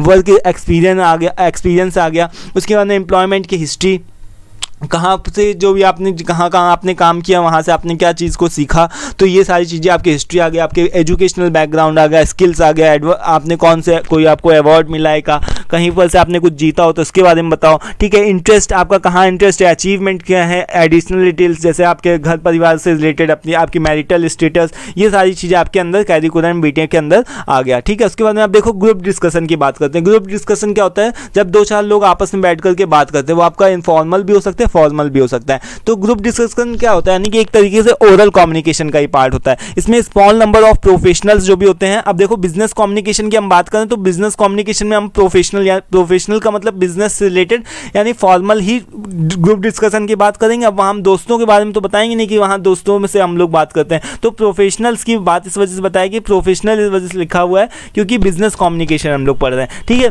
तो स्मॉल नंबर ऑफ प्रोफेशनल, जब भी प्रोफेशनल्स जो भी होते हैं 2-4 लोग बैठ करके, जब भी प्रोफेशनल्स आपस में बैठ करके मीटिंग करते हैं और किसी प्रॉब्लम को सॉल्व करने के लिए सॉल्यूशंस तक पहुंचते हैं, इसी को हम लोग क्या बोलते हैं, ग्रुप का डिस्कशन। कभी कदार जो भी होता है group discussion also used for कि चेक द एबिलिटी, है ना, किसी की एबिलिटी को चेक करने के लिए, इंटरव्यू जो भी है एम्प्लॉय की एबिलिटी को चेक करने के लिए कि वो किस तरीके से किसी सिचुएशन को इस तरीके से हैंडल करता है, इन सारी चीज़ों को एबिलिटी को चेक करने के लिए ग्रुप डिस्कशन का भी यूज़ किया जाता है। अब इसमें कौन कौन सी बातों का ध्यान रखना चाहिए, बहुत बातों का ध्यान रखना चाहिए। आप अपने दिमाग से भी लिख सकते हो कि आपको लीडर होना पड़ेगा, थोड़ा सा स्टार्ट करना पड़ेगा, अच्छी तरीके से दूसरे लोगों को सुनो, ठीक है, दूसरों को भी इंकरेज करो स्पीक करने के लिए। इस तरह के बहुत सारे पॉइंट्स आ जाते हैं। यहाँ पर तो मैंने केवल 2-4 ही पॉइंट्स लिखे हुए हैं। ठीक है, उसके बाद डोंट्स में आपके कौन कौन से पॉइंट्स आ गए, जैसे कि डू नॉट बी अग्रेसिव, आपको बहुत ज़्यादा अग्रेसिव नहीं होना है। ठीक है, मतलब गुस्सा नहीं करनी, अगर मान लो आप किसी बात से एग्री नहीं कर दो तो उसमें आपको बहुत ज़्यादा उसमें गुस्सा नहीं दिखाना है। Don't be a part of fish market. अब फिश मार्केट क्या होती है, जैसे जब सभी लोग आपस में एक दूसरे से कच मतलब एक दूसरे से बहुत ज़्यादा बात करते हैं ना, तो उसमें क्या होता है, फिश मार्केट क्रिएट होता है। मतलब सभी लोग आपस में बात कर रहे होते हैं, सब कोई किसी की बात को सुन नहीं रहा होता, सब आपस में अपना अपना बोलते हैं। तो उस जब भी फिश मार्केट क्रिएट हो जाती है उसका पार्ट आपको नहीं बनना है, तो ये आपको नहीं करना है। ठीक है, इसके अलावा आप क्या लिख सकते हो कि don't be move your body and sit straightly, कि आपको सही तरीके सीधे वे में आपको एकदम सही सही तरीके से बैठना है, ये सारी चीज़ें आपको ग्रुप डिस्कशन करने के दौरान में आपको ध्यान रखनी चाहिए। इसी के साथ में हमारा 4th यूनिट भी कंप्लीट होता है। लास्ट यूनिट पर हम लोग आ चुके हैं, थोड़ा सा टाइम हो चुका है, थोड़ा सा और भी देख लीजिए, आपको सारी चीज़ें अच्छे से क्लियर हो जाएगी। ठीक है, तो यूनिट 5th के अंदर बात किया जाए तो दोस्तों हमारी यूनिट 5th जो है उसका नाम है ग्रुप कम्युनिकेशन। ग्रुप कम्युनिकेशन में आपको पढ़ना है सबसे पहले मॉम के बारे में। यहाँ पर मॉम का मतलब क्या है कि मीटिंग ऑफ मिनट्स, यानी कि मीटिंग ऑफ मिनट्स क्या होता है। अब मीटिंग ऑफ मिनट्स के ऊपर हम लोगों ने डिटेल्ड वीडियो ऑलरेडी डिस्कस करके रखी होती है। ये क्या होता है, एक तरीके से आपका इंस्टेंट रिटन रिकॉर्ड होता है, यानी कि अगर आप जब भी आप मीटिंग करते हो, कोई भी आप मीटिंग करते हो, तो उस मीटिंग के दौरान में जो भी बातें हुई, जो भी डिसीजन लिए गए, जो भी प्रॉब्लम्स के सॉल्यूशन से पहुंचे गए, उन सारी चीज़ों को अगर छोटे से एक पेपर के अंदर लिख लेते हो, एक पेपर के अंदर लिख लेते हो कि कौन सा कंक्लूजन किसने दिया, मतलब कहाँ पर से कौन सा सजेशन किसका है, कहाँ पर से किसकी बात को रखा जाए, वही क्या होता है दोस्तों मीटिंग ऑफ मिनट की। जो भी मीटिंग के दौरान हुआ उसको शॉर्ट नोट में, उसको शॉर्ट चीज़ों में आप आराम से उसको एक जगह पर रख लो, वही आपका मीटिंग ऑफ मिनट होता है। ठीक है, तो इसमें क्या है कि instant record during the meeting, कि मतलब कि मीटिंग के दौरान में कौन कौन से पॉइंट्स डिस्कस किए गए, इन सारी चीज़ों को एक तरीके से बताने के लिए आप इंस्टेंट रिकॉर्ड रख सकते हो, छोटा सा लिख करके रख सकते हो। ठीक है, तो different participant can have different recollection of the meeting से, मतलब कि अलग अलग लोगों का क्या होगा, अलग अलग रिकलेक्शन होगा। मान लो कि मुझे कौन सी बात नहीं ध्यान दे जाती तो मैं अपने हिसाब से अलग लिखूंगा, कोई आदमी दूसरा अपने हिसाब से वो अलग लिखेगा, सब लोगों का सेम थोड़ी नहीं होगा मीटिंग ऑफ मिनट्स, है ना। तो ये होता है। अब देखो जो मॉम होते हैं, यानी कि मीटिंग ऑफ मिनट जो भी होते हैं, वो उसको क्या है कि usually contains information at follow. इसमें सबसे पहले आपको क्या होता है, कंपनी का नेम बताना होता है, उसके बाद में कलेक्टेड बाय, जो भी कलेक्ट कर रहा होता है, जो भी मीटिंग ऑफ मिनट बनाना होता है उसका नाम आता है, उसके बाद में डेट ऑफ टाइम आती है, उसके बाद में लोकेशन हो गया, नेम ऑफ पार्टिसिपेंट, यानी कि कितने लोग अटेंड कर रहे हैं मीटिंग ऑफ मिनट को, नेम ऑफ पार्टिसिपेंट्स हो गया, उसके बाद में नेम ऑफ एब्सेंट्रीज, यानी कितने लोगों का बुलाया गया था और कितने लोग एब्सेंट थे, है ना, ये भी चीज़ों को बताना। उसके बाद में मिनट्स ऑफ लास्ट मीटिंग की कौन कौन से मीटिंग के लास्ट मीटिंग में क्या चीज़ों का डिस्कस हुआ था, इस चीज़ को बताना। और उसके बाद में 8th पॉइंट में आपका आता है एजेंडा, यानी कि आज के इस मीटिंग के अंदर आप क्या चीज़ों को डिस्कस करने वाले हो, कौन से टॉपिक को डिस्कस करने वाले, इस चीज़ का पूरा एजेंडा, कौन से समय पर आप कौन से टॉपिक को डिस्कस करोगे। एंड नोट्स डिस्ट्रीब्यूशन, उसके बाद में क्या आता है, नोट्स डिस्ट्रीब्यूट किया जाते हैं सभी लोगों को, जिससे कि सभी लोग अपना अपना जो भी हो नोट्स बना सकें, लिख सकें।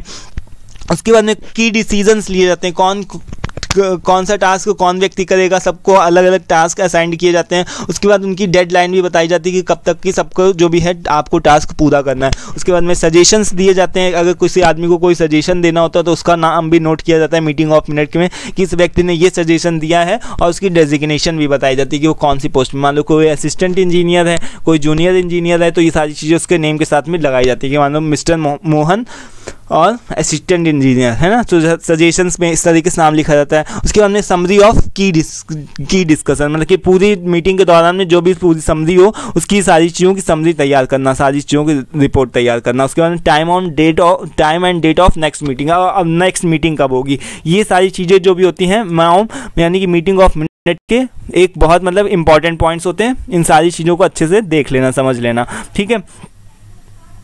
अभी देखो हम लोगों को क्या करना है, नेक्स्ट टॉपिक है हमारा कि मीडिया मैनेजमेंट। मीडिया मैनेजमेंट में दोस्तों मीडिया जो मैनेजमेंट होता है, मीडिया मैनेजमेंट के आपके बहुत सारी चीज़ें आ गई। जैसे कि देखो सपोज़ कि जो भी अलग अलग यूट्यूबर्स होते हैं, जैसे मैं हूँ, तो मैं क्या करता हूँ, अपना मीडिया मैनेजमेंट करता हूँ। आप भी हो, ठीक है, आप अपने फेसबुक को मैनेज करके रखते हो, ठीक है, अपनी फेसबुक की जो भी आईडी वगैरह को अच्छे से मैनेज करके रखते हो, और भी अलग जहाँ पर भी आप इंस्टा पे हो, ठीक है, तो वो मीडिया मैनेजमेंट का ही सारी चीज़ों का पार्ट होता है, ठीक है। तो मीडिया मैनेजमेंट से आप क्या समझते हो कि प्रोसेस ऑफ मैनेजिंग पीपल, की मतलब कि लोगों को मैनेज करना, ठीक है, कि जो भी मीडिया रिलेटेड प्रोफेशनल्स होते हैं, जैसे कि एक्टर्स हो गए, आर्टिस्ट हो गए, राइटर्स हो गए, म्यूजिशियंस हो गए, ठीक है, तो ये सारे लोग क्या होते हैं, मीडिया मैनेजमेंट करना, उन सारी चीज़ों का, उनके बारे में जो भी होता है उन सारी चीज़ों का मैनेजमेंट करके रखना, ठीक है। तो इट इंक्लूड्स कि जैसे press release, press conference, media के इंटरव्यूज, इसके अंदर 3 चीज़ें जो होती हैं वो इंक्लूड होती हैं। एक पहली आपकी प्रेस रिलीज होती है, दूसरी होती है प्रेस कॉन्फ्रेंस एंड मीडिया के इंटरव्यू। तो 3 चीज़ें आपको पढ़नी है,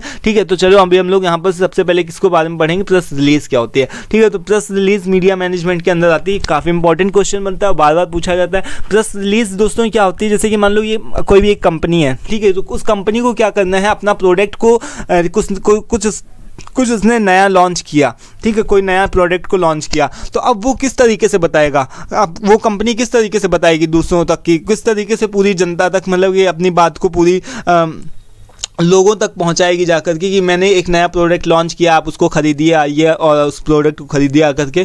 तो वो क्या करेगी, एक प्रेस रिलीज़ को लिखेगी। प्रेस रिलीज़ का मतलब कि वो अपनी बात को लिखेगी कि मैंने एक नया प्रोडक्ट को लॉन्च किया, और उस प्रेस रिलीज़ को क्या करेगी, जहाँ पर से जो भी न्यूज़पेपर के आर्टिकल्स जहाँ पर छापे जाते हैं, यानी कि जो भी मैगजीन्स वगैरह छापी जाती हैं, उनके पास में लेकर के जाएगी वो कंपनी की आप इस मैंने एक नया प्रोडक्ट को लॉन्च किया, इस बारे में आप सारे जितने भी लोग हैं उनको बताइए, लोगों को अवेयर करिए।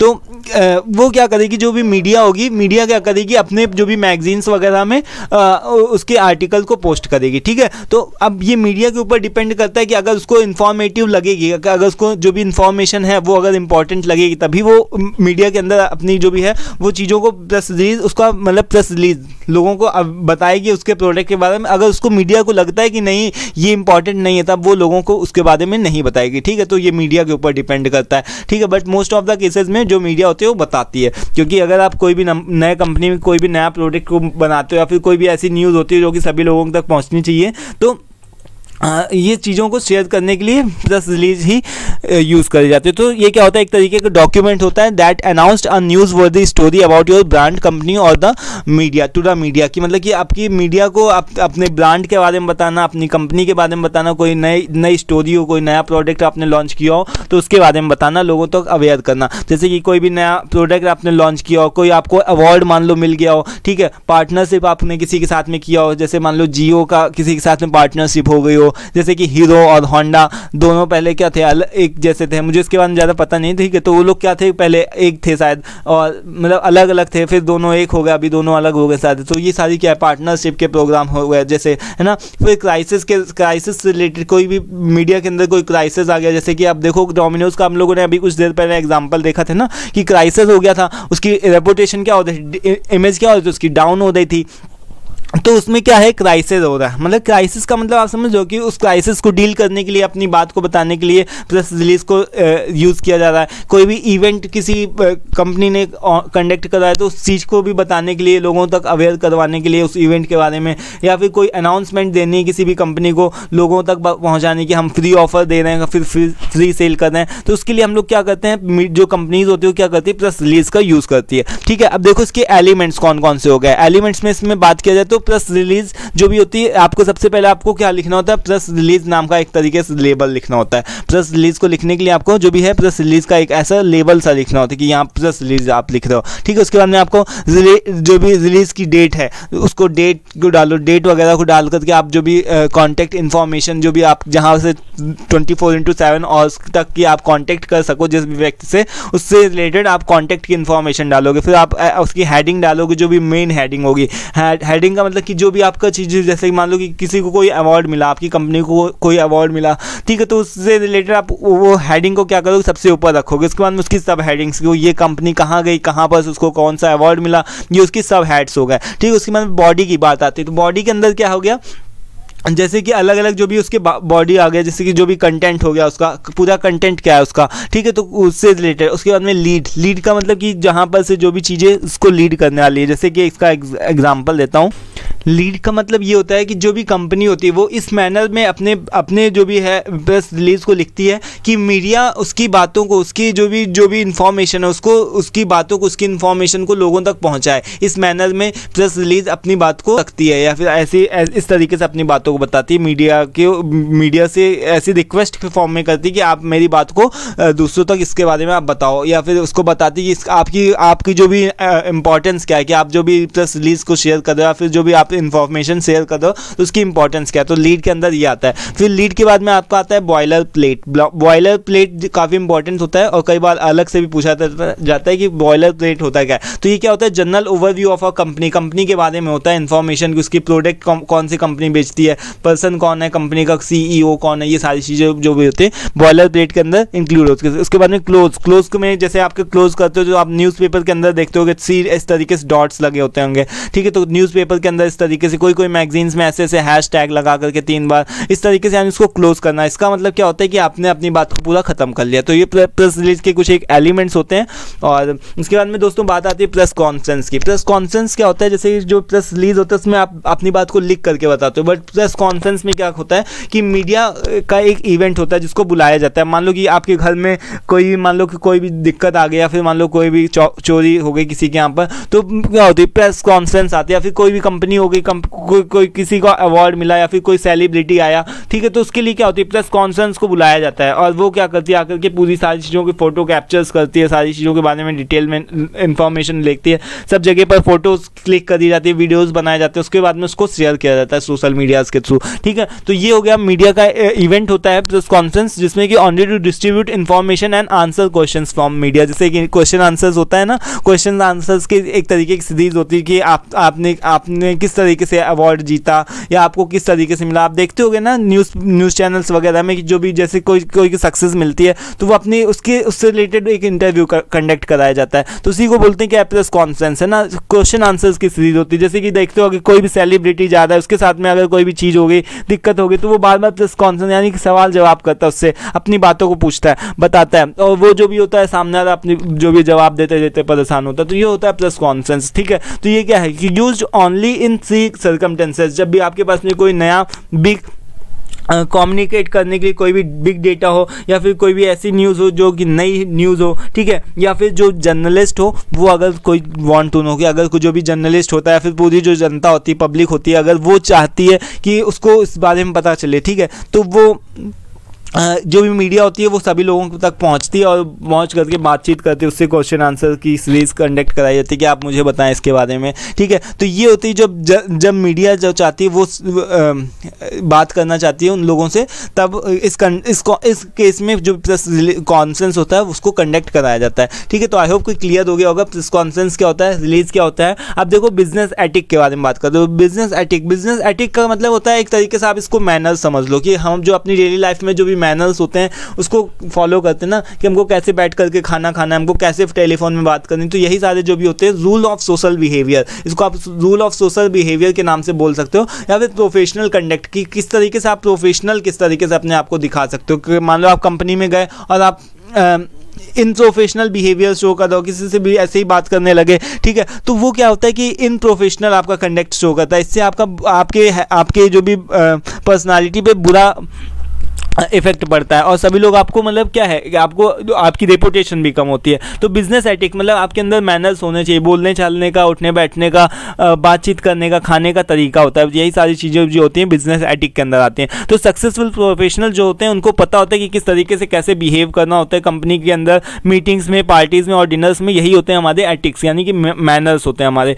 ठीक है, तो इसकी टाइप्स देख लो, जैसे कि एक वर्क प्लेस में कि हमको काम के दौरान में जब भी हम ऑफिस में जाते हैं तब हमको कौन से कपड़े किस तरीके के पहन के जाने हैं। ठीक है, इस सारी चीज़ों से रिलेटेड। टेलीफोन के एटिक होते हैं कि किसी का फ़ोन आया तो हाँ बताओ कौन बोल रहा है, ठीक है, या फिर आप इस तरीके से बोलोगे हाँ जी बोलिए मैं साकार गुप्ता, है ना, इस तरीके से बोल करके बताओगे कि अपने बारे में बताओगे। टेलीफोन में एटिक के बारे में बताओगे कि किस तरीके से आपको बोलना है ताकि सामने वाला जो हो आपको लगे, सामने वाला आपको पढ़ा लिखा और एकदम मैनर्सदार समझे। ठीक है, उसके बाद में एड्रेस से रिलेटेड एटिक। अब मान लो कि आपको जाना है कहीं पर पार्टीज़ में आप जा रहे हो फॉर्मल एकदम बन के, जैसे आप ऑफिस से आ रहे हो, ऑफिस में जा रहे हो तो उस तरीके से अलग तरीके की ड्रेस पहन करके जा रहे हो, जिम में जा रहे हो टाइट कपड़े पहन करके। ठीक है, तो वहाँ पर क्या है कि इस तरीके से ड्रेस से रिलेटेड एटिक आपको आना चाहिए, यानी कि आपके शूज़ पॉलिश होने चाहिए, आपके जो भी हेयर कट्स होने चाहिए सही तरीके से हो। बॉयज़ के लिए अलग अलग तरीके से आप लिख सकते हो कि यहाँ पर ड्रेस रिलेटेड जो भी एटिक्स होते हैं आपको एटिक्स दिए जाते हैं। स्कूल कॉलेजेस में भी बताया जाता है आपको फॉर्मल जो आपकी स्लीव्स होती हैं, आस्तीनें जो होती हैं शर्ट की, उसको अपनी बाजुओं को फुल मतलब बंद करके रखना होता है। ठीक है, टाई को ऊपर से लगाना होता है, बटन ऊपर की बंद करके रखना होता है। ये सारे ड्रेस रिलेटेड एटिक होते हैं जो कि सबको पता होना चाहिए। और फिर यहाँ पर टेबल मैनर्स और डिनिंग के एटिक्स होते हैं, जैसे कि मान लो कि कैसे खाना है, किस तरीके से कैसे स्पून का यूज़ करना हो गया। ठीक है, और जब सभी लोग बैठ करके खा रहे हो तो अपना खा लिया आपने, तो जल्दी उठ करके नहीं चले गए, ठीक है। सभी लोगों के साथ में खाओ, जब 2-4 लोग साथ में बैठे हो तो ये नहीं कि टेबल के बीच से ही आप कुछ भी उठाने लगे, ठीक है। अगर आपको कुछ चाहिए तो आप दूसरे अपने बगल वाले से बोलो कि प्लीज़ वो पास करना है ना, वो जो भी बाउल है ना। इस तरीके से आप क्या है कि अलग अलग तरीके से सारी चीज़ों को एक्सप्लेन करके लिख सकते हो कि डिनर, ये तो बेसिक एथिक्स जो भी होते हैं वो हमारे 4 टाइप के ही होते हैं, और होने को तो बहुत सारे हो गए, अलग अलग भी होते हैं, ठीक है। तो ये बिजनेस एथिक्स के अंदर इतनी चीज़ें आती हैं हमारी, ठीक है। अगर आपको नहीं पता है तो इतना भी अगर आप लिख दोगे और इतने के साथ में थोड़ा एक्सप्लेन करके लिखोगे तब पर भी आपके अच्छे मार्क्स आएंगे, ठीक है। अब देखो कॉन्सेंस क्या होता है, कॉन्सेंस के बारे में अभी हम लोगों ने डिस्कस किया था ना, प्रेस कॉन्सेंस। प्रेस कॉन्सेंस क्या होता है, प्रेस कॉन्सेंस में क्या होता है कि इंटरव्यूअर होता है, यानी कि जो भी मीडिया होती है वो किसी भी व्यक्ति का इंटरव्यू लेती है। तो प्रेस कॉन्फ्रेंस में बात क्या होती है कि फॉर्मल मीटिंग होती है, यानी कि एक तरीके की मीटिंग होती है, कॉमन बैकग्राउंड के लोग होते हैं इसमें इकट्ठा होते हैं, जैसे टीचर्स से रिलेटेड कॉन्फ्रेंस हो गया, डॉक्टर्स से रिलेटेड कॉन्फ्रेंस हो गया। इसमें कोई ऐसे लोग नहीं आते जो कि आउटसाइडर्स होते हैं, ठीक है। तो इसमें कॉन्सेंस का मतलब कि सेम प्रोफेशन से रिलेटेड, सेम बैकग्राउंड से रिलेटेड लोग होते हैं, ठीक है। तो इसी को क्या बोलते हैं, कॉन्सेंस बोलते हैं, ठीक है। तो conferences are generally limited in duration, यानी कि 2-3 दिन का भी कॉन्सेंस हो सकता है, और tend to have specific objective, और उसका कोई ऑब्जेक्टिव भी हो सकता है। वहीं अगर सिंपोजियम की बात किया जाए तो सिंपोजियम जो होता है वो क्या होता है, स्मॉलर फॉर्म होता है कॉन्सेंस का, और ओनली ग्रुप ऑफ एक्सपर्ट्स इसमें अलाउड होते हैं, कि जो भी ग्रुप ऑफ एक्सपर्ट्स हैं वही केवल अलाउड होंगे, आउटसाइडर्स नहीं अलाउ किए जाते हैं, ठीक है। उसके बाद में सेमिनार्स के बारे में देखो, सेमिनार क्या होता है कि सभी लोग मैनेजमेंट के स्टूडेंट हो, ठीक है। तो उसमें सेमिनार्स को कंडक्ट कराया जाता है, जैसे मान लो कि अलग से आउटसाइडर स्पीकर को बुलाया गया, कोई भी इंफॉर्मेशन को देना हो गया, ठीक है। तो इंफॉर्मेशन को आपको डिटेल से आपको कोई भी चीज़ होती है उसको उसके बारे में एनालिसिस करने के लिए आपके सेमिनार्स कंडक्ट कराए जाते हैं, ठीक है। तो ये क्या होता है, एक तरीके का एजुकेशनल इवेंट होता है, in which a group of people gather, मतलब कि जब सभी लोग इकट्ठा होते हैं, gather together to learn more about a certain topic or subject, मतलब सभी लोगों को एक सब्जेक्ट या टॉपिक को पढ़ना होता है, तो वही क्या होता है, सेमिनार होता है। इसकी टाइप्स देख लो, जैसे पर्सनल डेवलपमेंट के लिए हमारे सेमिनार्स कॉलेजेस में कंडक्ट कराए जाते हैं, जैसे कि मोटिवेशनल स्पीकर्स जो भी होते हैं, आप पैसे दे करके जाते हो, जैसे संदीप माहेश्वरी का आपको देखना हो, उनका सेमिनार लेना हो तो आप जाते हो, ठीक है। तो ये हो गया। उसके बाद में टेक्नोलॉजी से रिलेटेड, आपको कोई भी चीज़ टेक्नोलॉजी से रिलेटेड बताई जाती है। उसके बाद यहाँ पर देखो सेमिनार इन एकेडमिक इंस्टीट्यूशन, जो भी हमारे स्कूल कॉलेजेस में सेमिनार्स कंडक्ट होते हैं वो हो गया सेमिनार। उसके बाद में इन्वाइट स्पीकर, अलग कोई भी स्पीकर है उसको इनवाइट किया जाता है। तो इस तरीके से ये सब क्या हो गया, टाइप ऑफ सेमिनार की, इस तरीके से टाइप क्या है सेमिनार्स के। अब देखो वर्कशॉप क्या होती है, वर्कशॉप भी सेमिनार का ही तरीका होता है, बट वर्कशॉप में क्या होता है, प्रैक्टिकल नेचर में होता है। सेमिनार में क्या होता है कि केवल आपको जाना है, बैठ करके सुनना है, बट ये क्या होता है वर्कशॉप, इसमें आप जाकर के प्रैक्टिकल भी चीज़ों को करके भी देखते हो। तो include all the elements of seminar but more practical in nature, इसमें क्या होता है आप चीज़ों को करके भी देखते हो, तो प्रैक्टिकल फॉर्म ऑफ सेमिनार। उसके बाद में लर्निंग बाय डूइंग अप्रोच, यानी कि आप कर करके चीज़ों को देखते हो, यानी कि लर्न करके देखते हो, सारी चीज़ों को लर्न करते हुए देखते हो, लर्निंग बाय डूइंग अप्रोच। उसके बाद में देखो कि डन फॉर अ वीक और मोर डेज, मतलब कि इसकी वर्कशॉप जो भी होती है, जैसे मान लो अगर आपको ट्रेनिंग लेना होता है तो आपकी एक हफ्ते तक, एक महीने तक की जो भी आपकी इंटर्नशिप वगैरह होती है वो क्या होती है, वर्कशॉप के अंदर आती है ना। वो आपकी क्या होगी, वर्कशॉप, यानी कि आप जाते हो, जाकर के उस वर्क प्लेस के उस तरीके के इन्वायरमेंट में रहते हो, थोड़ा प्रेशर में काम करने की आपकी आदत होती है, मतलब आपकी उसकी आदत डलवाई जाती है, और थोड़ा आप काम करते हो, चीज़ों को सीखते हो, लर्न भी करते हो और लर्निंग भी करते हो और काम को भी करते हो, ठीक है। तो इस तरीके से काम को कर करके सीखते हो, ठीक है। जो डन फॉर अ वीक और मोर डेज, मतलब कि इसको एक दिन भी हो सकता है, इसको महीने भी लग सकते हैं, 1 साल तक के लिए भी कोई ट्रेनर्स होते हैं, ट्रेनिंग देने के लिए तैयार होते हैं, ठीक है। तो यहाँ पर देखो टाइप ऑफ वर्कशॉप में इसकी बात करें तो ब्रेन स्टॉर्म की वर्कशॉप, अगर मान लो कोई ऐसा टॉपिक जिसका सॉल्यूशन नहीं मिल रहा हो तो उसका ब्रेन स्टॉर्म किस तरीके से करोगे, यह होगा आपका ब्रेन स्टॉर्म का वर्कशॉप। इसके बाद टेक्निकल वर्कशॉप, टेक्निकल ट्रेनिंग दी जाती है। टीम एक्टिवेशन वर्कशॉप की, टीम को एक्टिव किया जाता है, अगर मान लो कोई भी काम नहीं कर रहा तो उस वर्कशॉप में क्या होता है कि सभी लोगों से काम को करने के लिए मोटिवेट किया जाता है। उसके बाद में डिज़ाइन थिंकिंग वर्कशॉप, यानी कि डिज़ाइन थिंकिंग में क्या होता है, सभी लोगों को क्या होता है, कोई प्रॉब्लम दिया जाता है और प्रॉब्लम को सॉर्ट आउट करने के वेरियस वेज, अलग अलग तरीके से उसके सॉल्यूशंस ढूंढे जाते हैं, अल्टरनेटिव्स को ढूंढा जाता है, उसके बाद में एक सिंगल अल्टरनेटिव के ऊपर काम किया जाता है। ये क्या है, आपका डिज़ाइन थिंकिंग वर्कशॉप, ठीक है। तो वर्कशॉप के बारे में अगर आएगा तो आप लिख सकते हो, ठीक है। I hope so.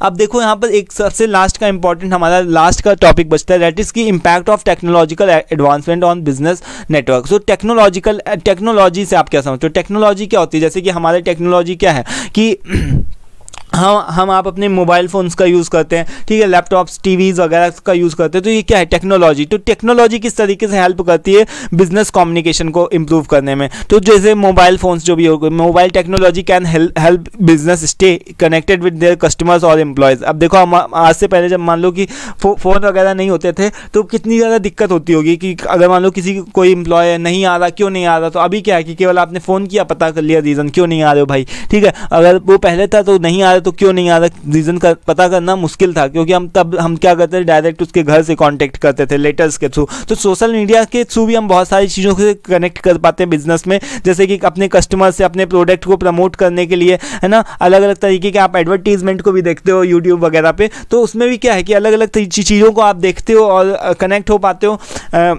इसके थ्रू। तो यहाँ पर ये सारी टेक्नोलॉजी के थ्रू आपका जो भी बिजनेस होता है वो प्रोग्रेस करता है ना। कहीं आप एडवर्टीजमेंट दिखाते हो, कहीं पर से आपको क्या होता है कि कोई का आपका वीडियोस देखते हो, तो वीडियो के थ्रू भी कोई लोगों का प्रमोशन अपने ब्रांड का, अपने इमेज के करते हैं, ठीक है। उसके बाद में देखो type of technology exist and how do they work, यानी कि कौन कौन सी टेक्नोलॉजी एग्जिस्ट करती हैं और किस तरीके से काम करती है। तो ट्रांसपोर्टेशन, देखो ट्रांसपोर्टेशन में भी आपकी टेक्नोलॉजी आ गई, जैसे कि GPS सिस्टम हो गया, ठीक है। उसके बाद में टेलीकम्युनिकेशन, इसके अंदर आपके वीडियो कॉन्फ्रेंस हो गया है, बातचीत करने और अलग अलग आपकी बात करने के लिए जो भी टेलीकॉन्फ्रेंस में टेलीफोन्स हो गए, वीडियो कॉल्स वगैरह हो गई, ये आपके टेलीकम्युनिकेशन में आ गया, ठीक है। तो ये किस तरीके से हेल्प करती है बिजनेस कम्युनिकेशन में, हमारी बहुत हेल्प करती है। मान लो कि हमको इंटरव्यू देना है, तो अभी हम क्या करेंगे, हमने डायरेक्ट इंटरव्यू ऐसे अपने घर से बैठ करके दे दिया, ठीक है।